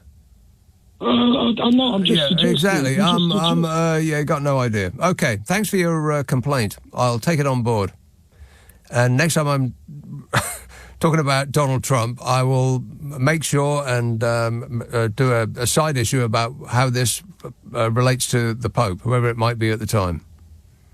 We're not talking about the Pope. We're talking about Donald Trump. Hayes, Jason. Hello. Yes, Jason. Wow, I can't believe I'm speaking to Nick Abbott. I can't believe I'm speaking to Jason. Well, how good is that? I wonder how much that statue is worth. Nothing. No, in bronze, maybe in scrap metal. No, it's not made of metal, it's made of wood. You use it, chop it up and use it as kindling. I was just going to ask you, from a poor person's point of view, you spoke I've listened to you for donkey's years, and I love it. I love your show. Particularly, though, I like you and Carol. I find that hilarious. I'm only up to about 200. And I'm still getting there, and I think I've got about 150 to go. Well, when you catch up to the one that was released on Friday, it's a laugh riot. It's a hoot and a half. It absolutely is. It is. It's hysterical, and I'll put my friends onto it as well. Oh, good. Thanks. That's great.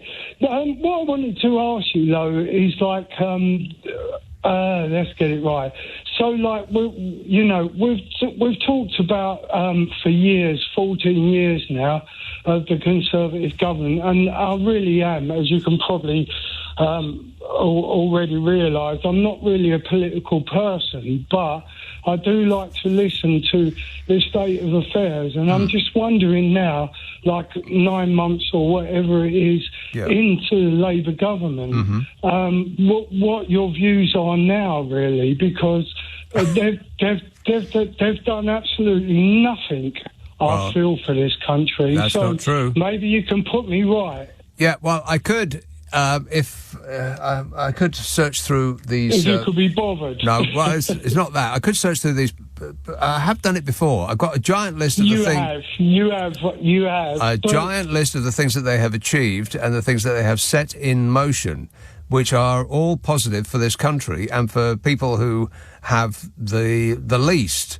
It's just that all of the concentration of the right-wing press, who have been trying to beat this government to death the moment they came into power because they're Labour and they might actually raise taxes on the super-rich, that is a possibility. The billionaire offshore owners of the mainstream media want to cancel that as a possibility straight away. So they've just been pummeling them constantly about three things. One is the VAT on schools, which is a nonsense. One is their complaints are a nonsense. One is the farmers' inheritance tax. They get half the rate of tax that the rest of us pay, and they get double the allowance. So that's their complaints are a nonsense too. And then, of course, there's the winter fuel allowance, which was made probably with the best intentions, because why should rich pensioners, most of the wealth in this country is tied up in the hands of those who are over 60. Why should rich pensioners have their lives subsidised by poor young people who will never have the kind of opportunities that their elders have had? But do you know what, Nick? Yeah, I completely agree there. You know, there are plenty of well-off pensioners that I agree, and that's probably to do with the winter fuel thing, which I think is not really been discussed properly anyway, because it was looked at, and they did actually help. As far as I know, they did actually help the pensioners. And there will always be someone who, or it could be many people who suffer because of a change, and I'm sure that wasn't the intention to make people suffer, but perhaps it was just enacted in a they mishandled it, to put it mildly, and maybe they are now reconsidering that decision in the face of the onslaught from the right-wing press. But even if they do, then the right-wing press are going to pick something else. You know they will. Yes, they will. But as I said before, I've listened to you for many years, and I absolutely love it. And I just know how you've gone at the Conservatives for years and years and years about the damage that they've done, and now 9 months in, and people, particularly like me, who I'm a plasterer. Yes. You know, I'm just a lay person, really, and it's doing nothing for us, nothing whatsoever. Jason, we've just had this conversation. I have a giant list that you heard me say on this show of the things that they've done for us. Give them a chance. It's only been 9 months. 9 months to undo the wrecking of 14 years. It's going to take a while. And I don't agree with everything they're doing. Of course I don't. And I think that they could have made some of their decisions, they could have enacted some of their decisions in a better way. Yeah, absolutely. I think that their communication is pretty terrible. They're being sort of blown around by the force of the press rather than taking charge and setting their own agenda. But what's the alternative? I mean, you want to go back to the Tories again? People are actually saying, let's get this guy back. Yeah. Wait a minute. You've got to be kidding me. St Albans, hello, John. Hello. Thank you for taking my call. I'm just a little bit concerned that you often refer to the political class being out of contact, out of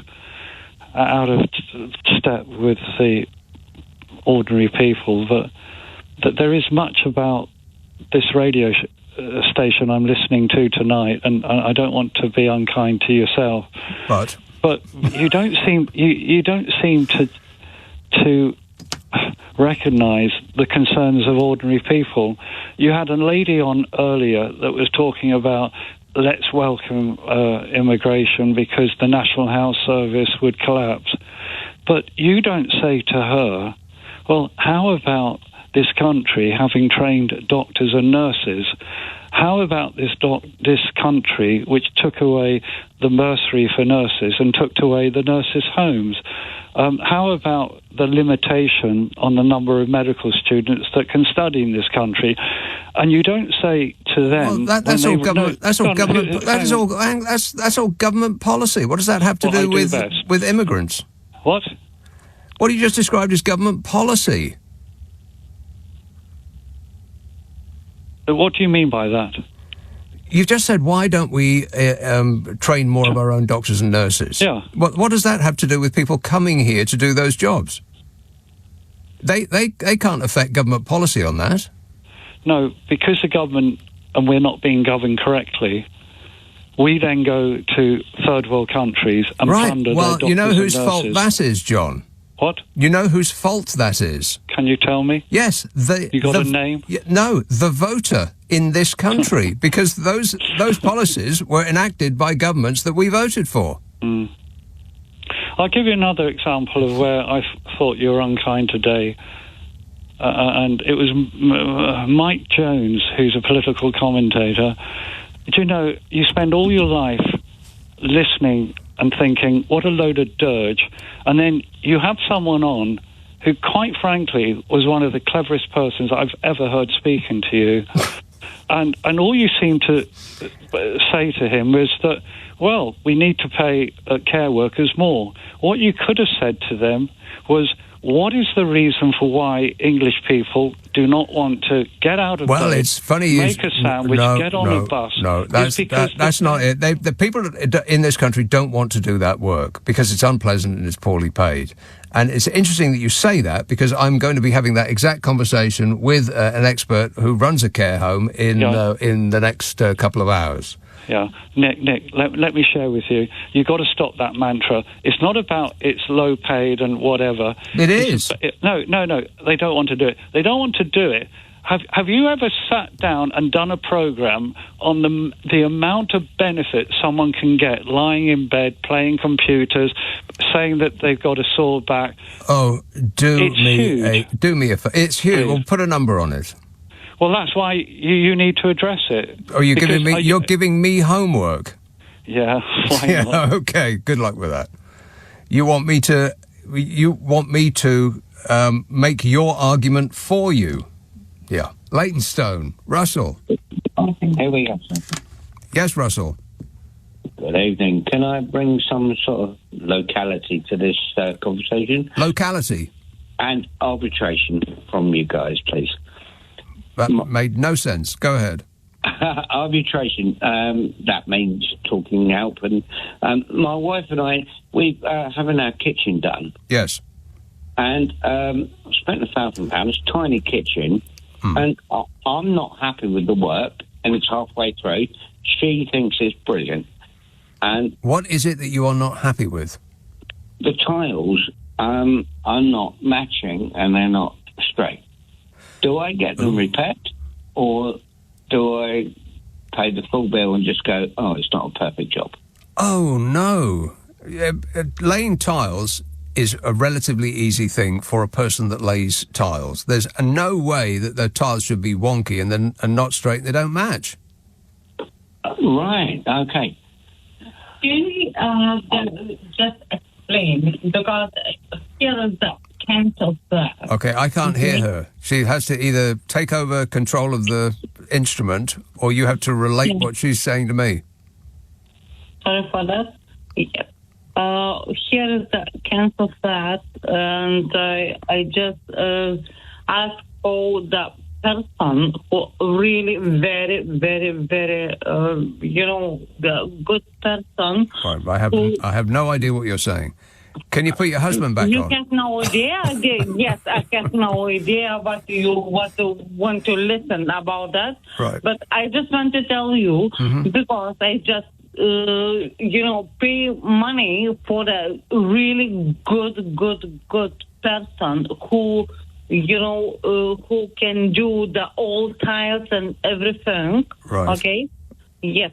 Because I live in a council flat. Okay, and they did absolutely. Right. Okay. Well, I'm not really understanding what you're saying. Can you put your husband back on? Okay, yes, give me the phone. Yeah, give him the phone.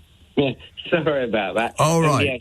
Right, I think, okay, you're asking my opinion. I think that tiles should be straight regardless of how much you've spent on them. It's a relatively easy thing to stick tiles to a wall, for crying out loud. And if somebody has That's done what I it badly, then don't pay them.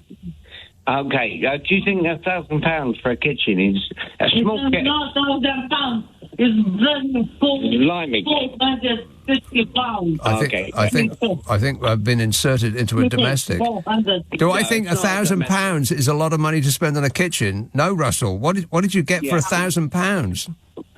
Well, but he's done half the kitchen. Right, I've got somewhere quiet now. He's done half the kitchen. He's done most of it really, really well. Yeah. There's only about, probably, I'd say, 6%, maybe 8% of the kitchen that's not perfect. Okay. Well, get him to fix that. Listen to me. Get him to fix that before you pay him in full. Have you paid him in full yet? No. Right. Well, there you go.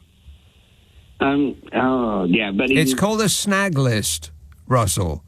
There will always be things that aren't quite right, so you make a snag list and you withhold I'm going to say 5%, maybe 10, because it's not that much money, 10% of the final bill until they fix all the snags. Got it? Oh, no, not quite right. I've paid him only £300 so far. All right, okay, well, so keep back 5 to 10% as an insurance on fixing the snag list. Okay. All right, another satisfied customer.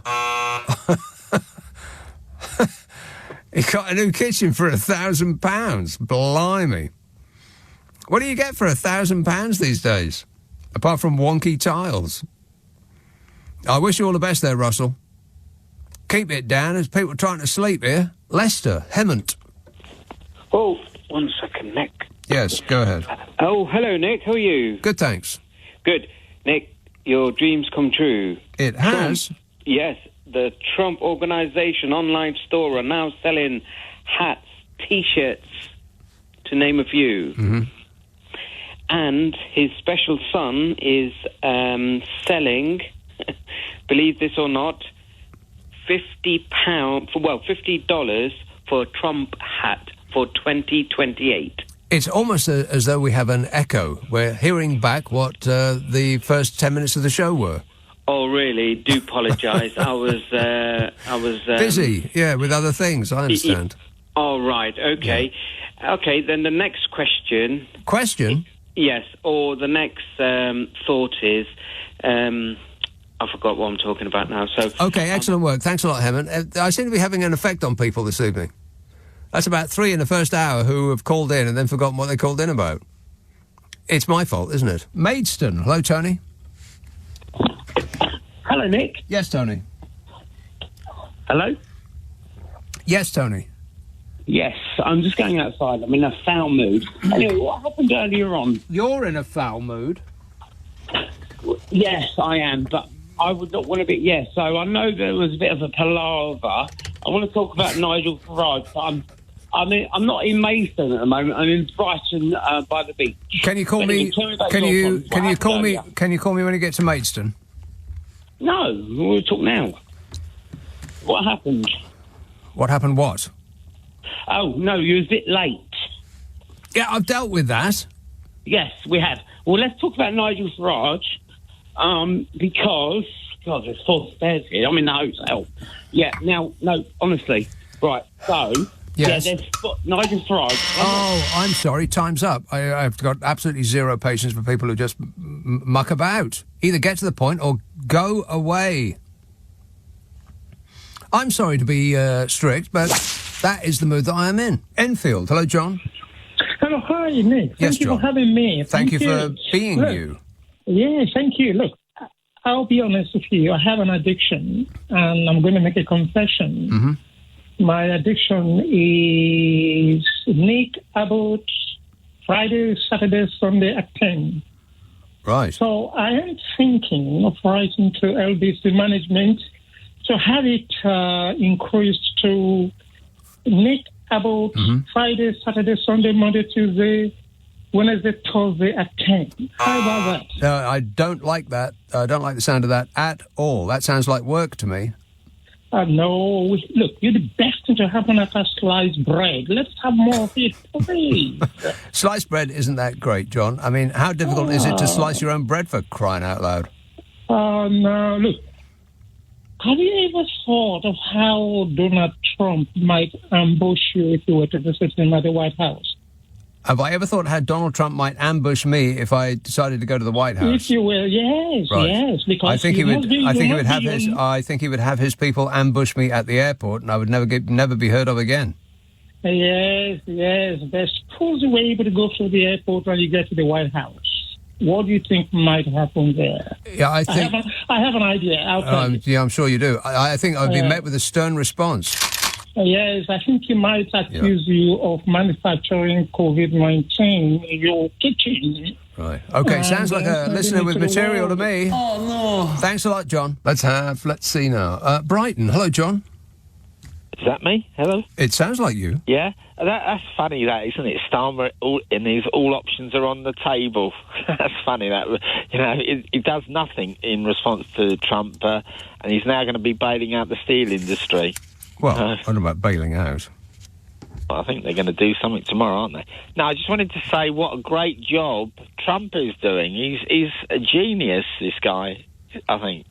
You know, he's got the world running around, dancing to his tune. Mm-hmm. He's just like playing them, you know, when he's playing the violin, they're all dancing around, Right. I think. Is that what you think? Yeah, I think so. I think he's a bit of a genius. I think he's people think he's a bit crazy, but you know. Now, why do you think they think that? No, well, he's a bit unpredictable, so I think he gets them running around. Is that the best quality in the leader of a country? Unpredictability. I think, I think it's quite a good quality in negotiating. Yeah. If you had a friend and you were unpredictable with that friend, I'll do it the other way around. If you had a friend who was unpredictable, would you say that was the best quality to have in a friend? But that's not the. Yeah, but you're not. If you're doing deals with people, negotiating, you're not dealing with them on the basis they're friends. Okay, if you had a person that you were in business with, and you were doing deals with them, and that person you were in business with was unpredictable, would that be the best quality of a person to do business with? Yeah, well, you know, if you're thinking of the deal at that time, if you're not thinking in the long term, you just want to get the best deal.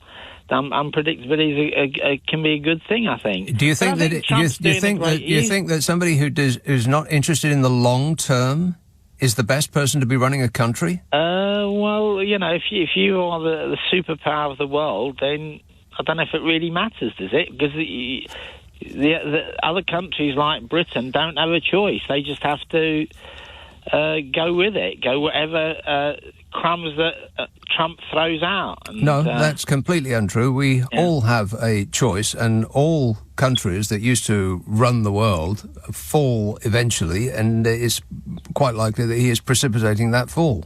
That's probably why people don't think that he's a genius. But you keep thinking, John, because it's what you do best. Bridgend, hello, Bo. Hi, Nick, all right? Now, don't talk too much. I got a lot to get through. Okay? Well, we'll see how the first thing goes, and then we'll make a decision. Well, was our earlier caller a waspy woman? Right. Is it more like that? Yeah, it is. And I also know what a yippie... Nick, I also know what a yippie is. Yes. It's a youth from the 60s.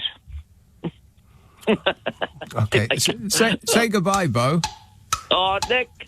Oh, ran out of time on that call. I hate when that happens. Southall, Manesh. Hello, Nick. Yeah, I think your question, I can probably answer that to a certain degree. In the past few years, the level of people sending to private schools has increased because the level of education has gone so downhill in the state sector where people have felt no choice but to try something better for improving their kids' education. Really? Now, what precipitated that fall in the quality of education in the state sector? Well, it's several years of lack of funding and mismanagement, I would say. But the main thing is, when you compare it to, also there's another factor. I've noticed a lot of foreign people coming here to work, and they're used to sending their kids to private schools, so they don't trust the school sector, so they've been sending their kids more to private sector. And now what's happening is because of the extra cost, they've realized that this is just it's way too much and it's way too excessive.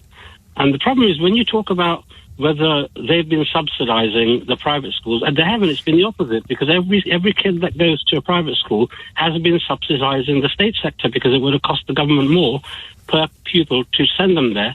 And now, because they've messed up the state system, when they take this extra 15-20% and invest it into the state sector, I guarantee you in 2 years' time they'll be crying, oh, there's no more money, we've messed it up again, it's still not working. But we are going to be constantly subsidizing the state sector, which is ridiculous. Well, it's not ridiculous. That's what we do in this country. We subsidise the state schools, we subsidise the roads, we subsidise the streetlights, we subsidise the police and the NHS, and that's the nature of this country. We do, Nick, but why do you think that parents are sending their kids to a private school? I'll tell you why. I'll tell you why I think it is because they assume that by doing so they will maintain the wealth in their family. In a nutshell. Well, it's like this. It's another way of saying if you drive a Mercedes, they want you to charge for extra tax on your Mercedes so that someone driving a Ford Mondeo can maintain that Mondeo better. No, it's the other way around. What you're saying is that if you drive a Ford Mondeo, well, it's not what you're saying, but what I am saying is that what you just said is the opposite of the truth. If you drive a Ford Mondeo, then you are actually subsidising those who are driving a Bentley, for instance, because there's no VAT charged on a Bentley, but there is on a Ford Mondeo in the argument that we're making. But I think they've snuck this in a very sneaky way because they're using the private school sector as an economy tool for getting the voters to vote for them. But in effect, what they've done is they've snuck in a bit of legislation which is taxing education. Now, if this is allowed to continue, where does it stop? Are we going to tax university tuition fees? Are we going to tax every other? Are you going to tax charity shops? Are you going to tax anything else that's involved which gets a tax break? It's not a tax break. It's not an incentive. Of course it's a tax break. If it's a luxury product that is only available to the wealthy, and why should those who can't afford to send their children there subsidise those that can? Well, this is an argument which is never going to end because those who can't afford to send them there are always going to be thinking, well, why can't my kids go there? But it's a tremendous sacrifice that parents make to send their kids to Well, mostly it's not a tremendous sacrifice. They just pay it and it doesn't affect them in any way, or they pay it and they buy a new Volvo next year instead. Yeah. But, Nick, education is not like a physical item, like a bar of chocolate. Now, if you send your kids to a private school, it's a 10-year plan. Now, after the second year, if all of a sudden VAT comes in, you're not going to mess up that 10-year plan. You're going to work harder for it to make sure you pay for it because it doesn't do the kid any good by pulling them out of school and sticking them somewhere else. It just doesn't work. Right, I'm not sure that that's a logical argument to not charge VAT on private school fees. I think we're going to go in circles, Nick. I don't know. Perhaps we have. Yeah, all right. Let's agree to not agree. Thanks, Manesh. Edgware. Hello, Simon. Yeah, evening. Yeah, obviously the system is appalling because it's been exploited and that sort of money. I mean, it reminds me of G4S with the security arrangements. They get the multi-million-pound contracts and they screwed up the Olympic Games in London and 3,000 British soldiers had to plug the gap. On the matter of the ECHR, let me explain to you. The ECHR, these decisions are made by unelected judges in Strasbourg, i.e. unelected, not elected by the British people. Well, judges in this country can I aren't. finish? Hang on a minute. Well, you're differentiating judges in Strasbourg from judges in this country. Judges in this country aren't elected. No, can I finish? Well, I'm talking about British judges, not someone from abroad. So let me finish my point.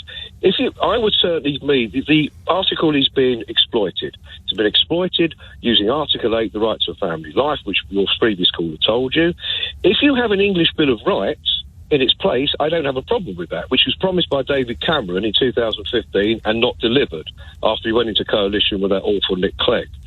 But how would it change, though? What would change? What it would change is that we would decide from this country who we let in and who we deport, not somebody in another country. No, but that wouldn't be a part of a Bill of Rights. I mean, so you want to take out the part respect for family and private life. You want to take that part out. You're talking about an amendment. I'm not talking about that. I'm talking about coming out of the treaty completely. Yes. And if you want to draw up an English Bill of Rights to replace it, that's all going well. My point is, hang on a minute. The decision is made, if I can finish, the decision is made from this country, not from abroad. Right, but it wouldn't be made by you or me. It would be made by presumably another unelected official. It may be made by a judge who hasn't been elected.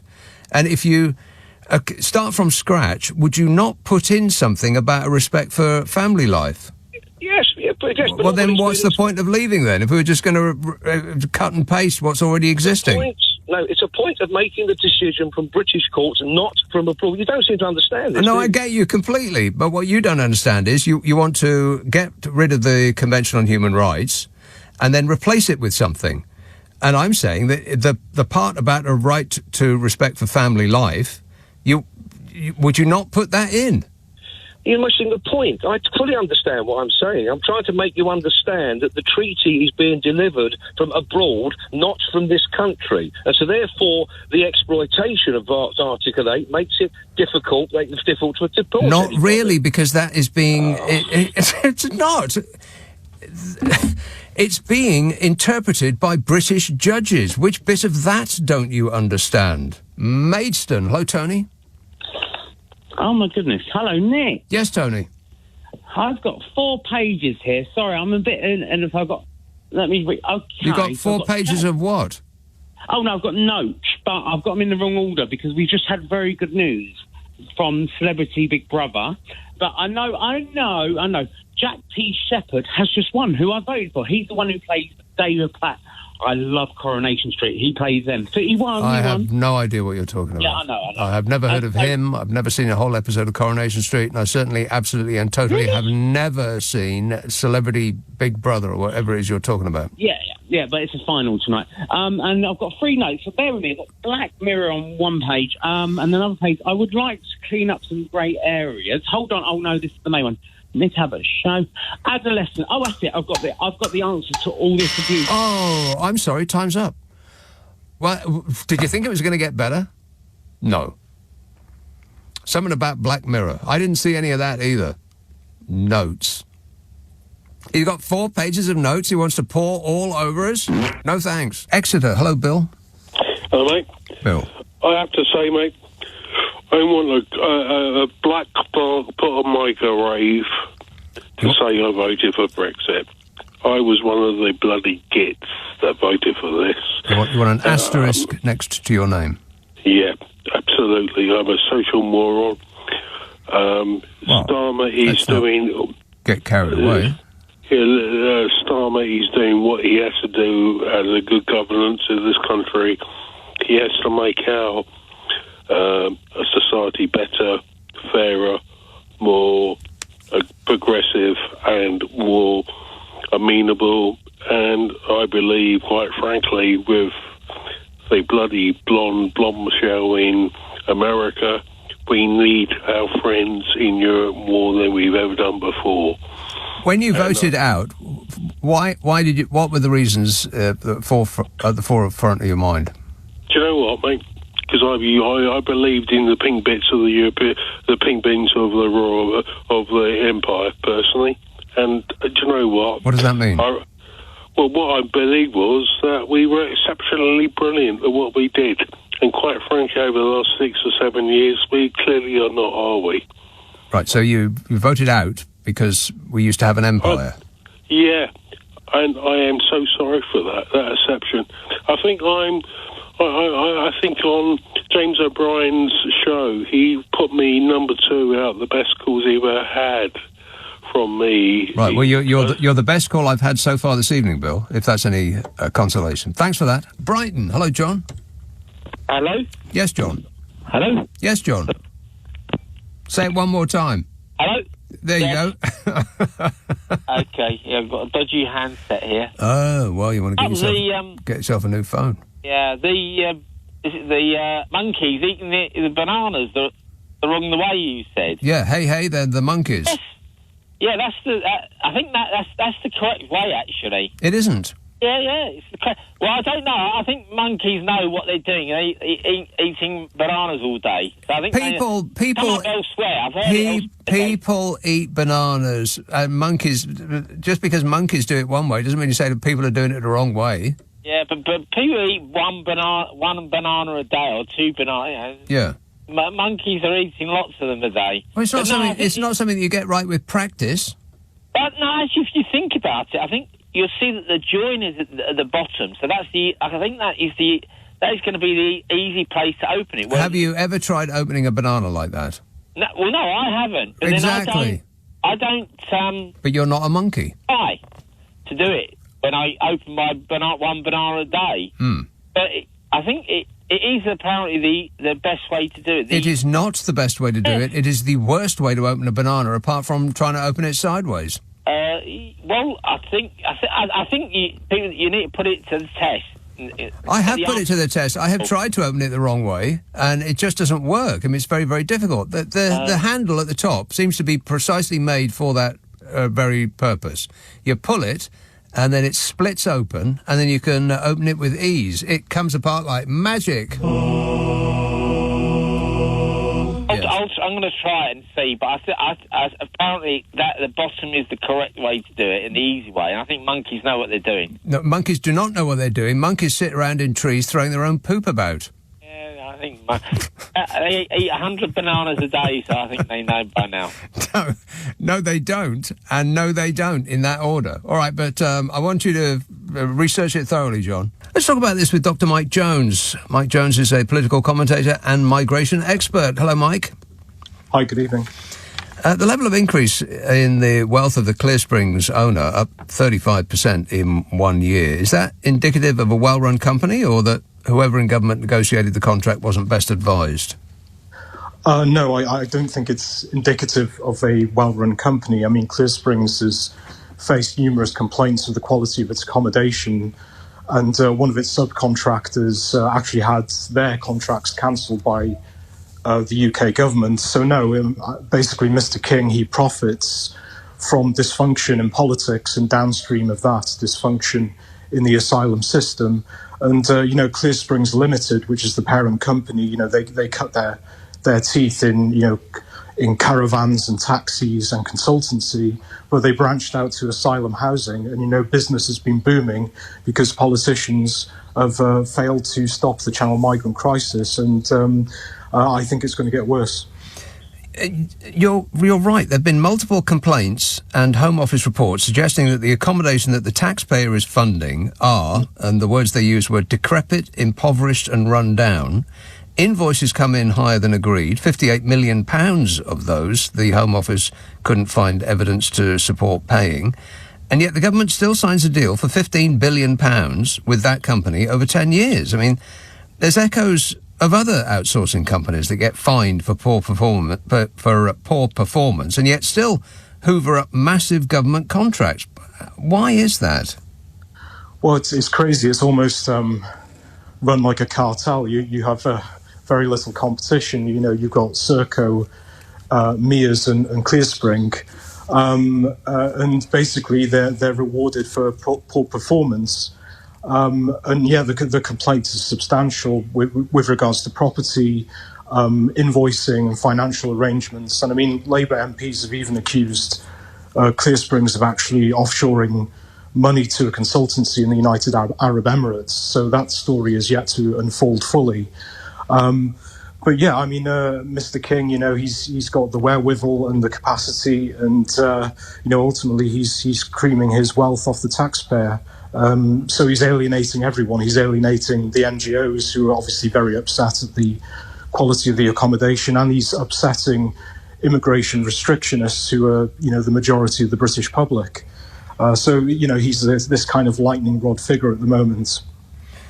And it's part of a piece, isn't it? The government since Margaret Thatcher have all been keen to hive off work and services that used to be provided by the state. Couldn't the government, with all the property at its disposal, accommodate asylum seekers for less than £1.5 billion a year? Because even if there's 100,000 come per year, that's 150 grand each.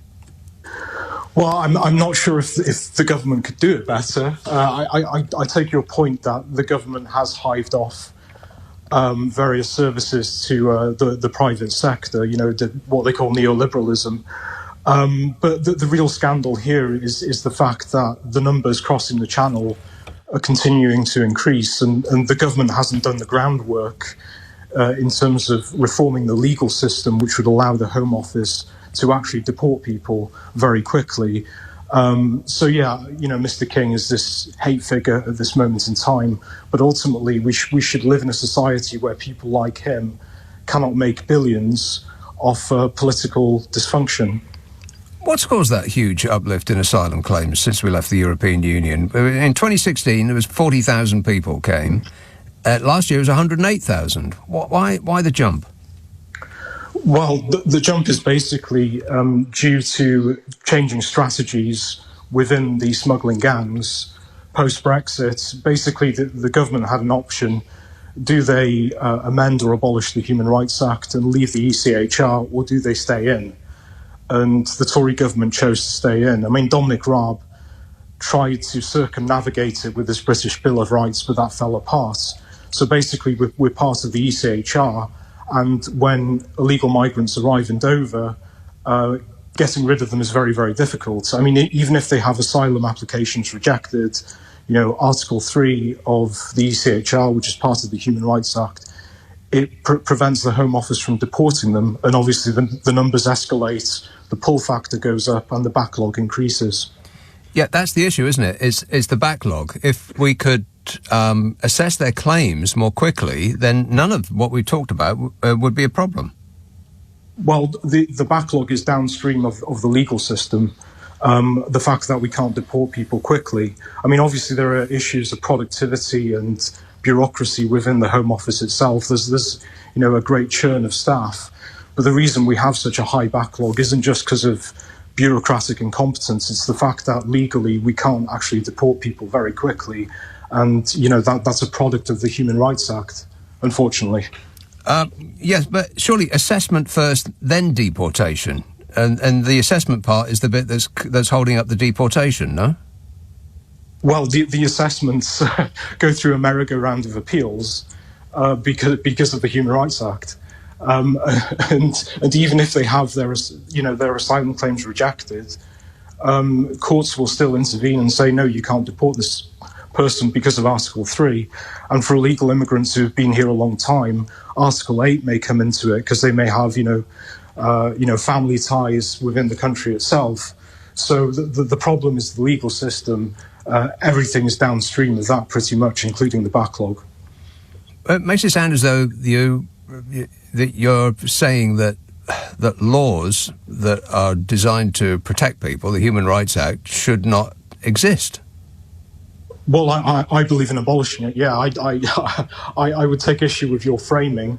Most of our civil liberties are protected by common and statute law, and they existed long before the Human Rights Act. Arguably, Britain was a freer country prior to 1998 when the Human Rights Act was introduced. I mean, certainly there was greater freedom of speech back then. What the Human Rights Act does is it enshrines the ECHR into British law, and that effectively operates as a criminal's charter. It allows illegal entrants to stay in this country, regardless of how legitimate their applications are. Are you saying that the European Court of Human Rights is restricting our freedom of speech? No, No, the point I'm making is civil liberties have existed in this country for decades, centuries. They weren't introduced by the Human Rights Act.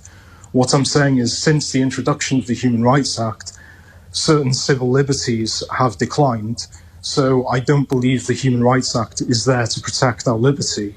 I think it operates. Surely the one has not led to the other. Without the civil rights, then without the ECHR, our civil rights would have been more compromised. Surely, just because they have been compromised since we joined the ECHR does not follow that the ECHR was responsible for the diminution of our rights. No, I'm not saying the ECHR is responsible. I'm saying that the ECHR does not protect our civil liberties. It protects the rights of illegal immigrants. It doesn't really protect the liberties of law-abiding citizens. If you look at the various debanking scandals, the infringements on freedom of speech, overreach from the police, the right to protest, for example, the Human Rights Act has not protected these fundamental civil liberties, but what it has done is it's created a cottage industry of lawyers who essentially lobby to keep these people in the country. That's my argument. Right. So, yeah, but isn't that the job of a lawyer to use the law to the benefit of their client? Are you suggesting that these people should be removed without due process? That sounds quite Trumpian.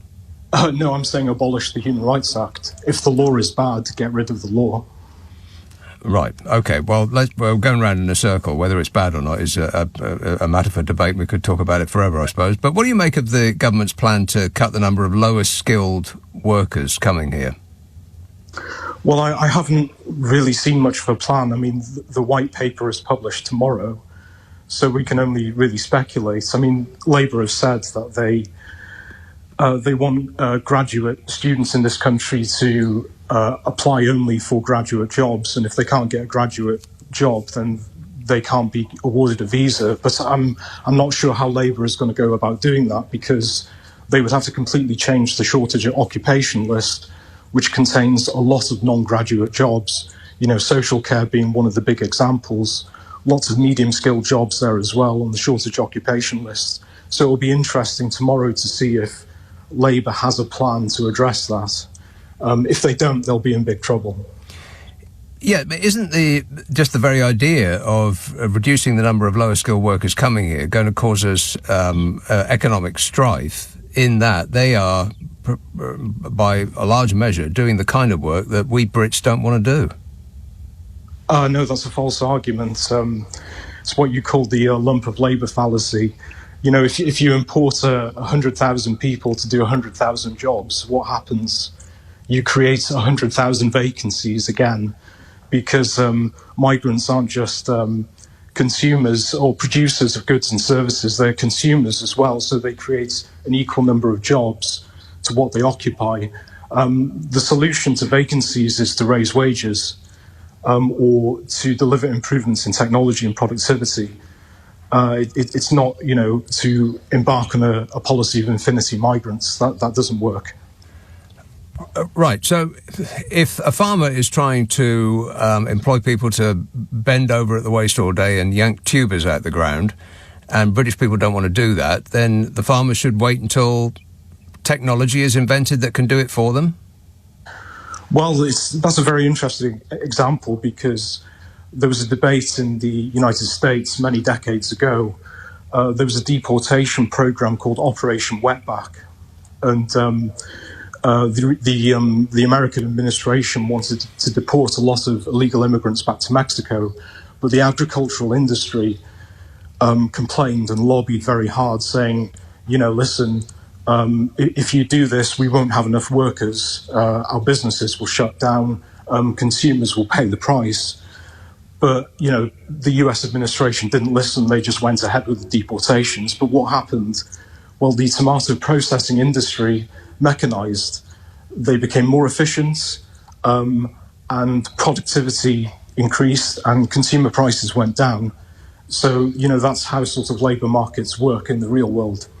Yes, but it doesn't work very quickly in the real world, does it? I mean, if a farmer sees a problem that he can't get people to pick berries off a tree, for instance, and asks somebody with a giant technology brain to invent a machine that does it, well, 10 years later, that might be available at a price that he can afford. But what's he going to do in the meantime? Well, in the United States, it happened very quickly. But, if a business model is flawed, then it's flawed.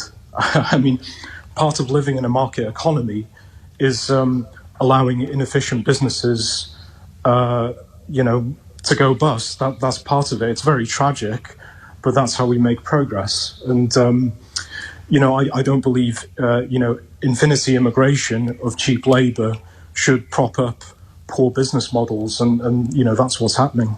What if those businesses are care homes, for instance, and the residents of those care homes aren't getting the care they need because the operator can't find British people to do the work, which is the case? Should those care homes simply just go out of business and turf the residents out? That's a bit of a nonsense argument, because there's no real shortage of care workers. They're just British citizens aren't paid enough, which is why they won't go for the jobs. Wages have to rise past the market clearing wage to attract people to the job. That's how labour markets work. But what businesses do is they, keep the pedal to the metal on immigration to keep wages artificially low, which is, very unfair. And I'm obviously against that. Yes. It's not a fallacious argument. The care home industry is short of 100,000 people, partly because of the ones that left after Brexit, and mostly because British people flat out do not want to do those jobs. So what would you suggest they do? They do not want to do those jobs at particular wages. Listen, the wages have to be raised. It's that simple. No, they don't want to do those jobs because they don't want to do those jobs. That's nonsense. I mean, there are plenty of bin men out there. I mean, some people would say that that's, an unpleasant job because they're dealing with rubbish and so on. But we don't have a shortage there. There are lots of very difficult and unpleasant jobs out there. But if the wages are high enough, people do them. And if the wages go up, then the cost of providing the service or the goods also goes up. So that's inflationary, and it might send those care homes that are already struggling over the edge. And then what? Well, higher wages obviously does mean slightly higher inflation, but, it's not destructive to the economy as a whole. No, but it might be destructive to individuals. Say you are a person that had to sell their house in order to provide care for yourself in your old age, and you are then increasing the cost of their care again because you're insisting that all of these foreigners must stay where they are, and we must force, perhaps, British people into doing that work. If they don't want to do it, then there's no other way of getting them to do it other than to force them to do it or pay them stratospherically high wages. Well, what would you say to that person that has sold their house for the care that they now, even now, after selling all their goods, can't afford? Well, this is nonsense because a lot of care work is subsidised by governments. It's the Treasury needs to pay more money. I mean, we could go around in circles with this argument applied to all sorts of jobs in the public sector. But, I don't think it's a particularly valid argument. I mean, wages have to rise naturally in a competitive market to attract people to the job. It's pretty much that simple. And mass immigration keeps wages artificially lower than what they would have been otherwise. The academic literature is very clear on that. And so, do you think that having got used to relatively cheap goods and services in this country because of the, in some part, because of the people who are willing to do difficult and unpleasant jobs for a small amount of money, having got used to those low prices, is the British consumer ready to dig further into their pockets for the things that they have become used to, or just deny themselves those products and services entirely? I don't think paying people higher wages is going to lead to destructively high prices in terms of goods and services. The cost of goods and services is related more to cheap energy and gains in productivity.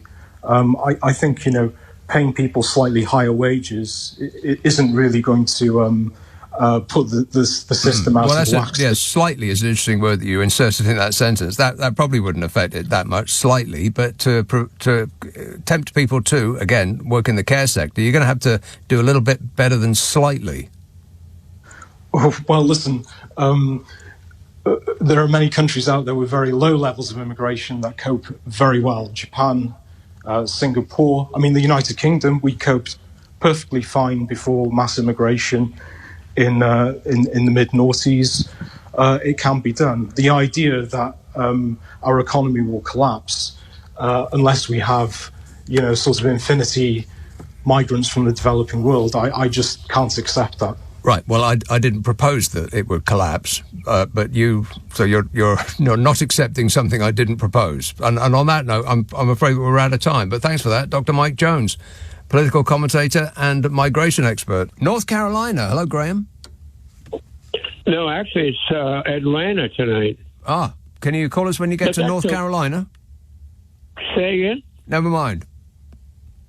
I just thought, I've been always thinking this, that Trump is absolutely out of his mind, taking the blimp out of everybody. Yep. And I won't use the word that I'm not supposed to use, even though I'm older. Well, we appreciate that. Thank you. Yeah, thank you for restraining yourself. And also, the amount of space that he is in your head without paying rent is astonishing. I know. This is a common insult by people on the right who can't stand their dear leader being spoken of in vain. I know. I don't care what happens. Upset. I'm sure he doesn't care. Graham, you called me from 4,500 miles away to tell me that, and then say that you don't care. Yeah, only one of the above can possibly be true. Either you do care and you called, or you don't care. I want to find out about how messed up English culture is, because it's very attached to me. My parents are British, so that's here to there. But at the same time, I just don't know why why you got to talk about it so much. You don't know why I have to talk about the world's most powerful man, the man you who don't is... have to. You want to. That's the thing. That's your shtick, as they say. And you don't know why I do that. No, I know why you do it, because you're in show business. That's why you do it. I do it because it's news, Graham. It's what? News. News, yeah. It's old news. No, it's not old news. Like It's current news. Look, I understand that it's upsetting when somebody disses the cult leader, Graham, but you'll get over it. Just concentrate on all of the good things that Donald Trump has brought into your life. And as soon as you come up with one, let me know.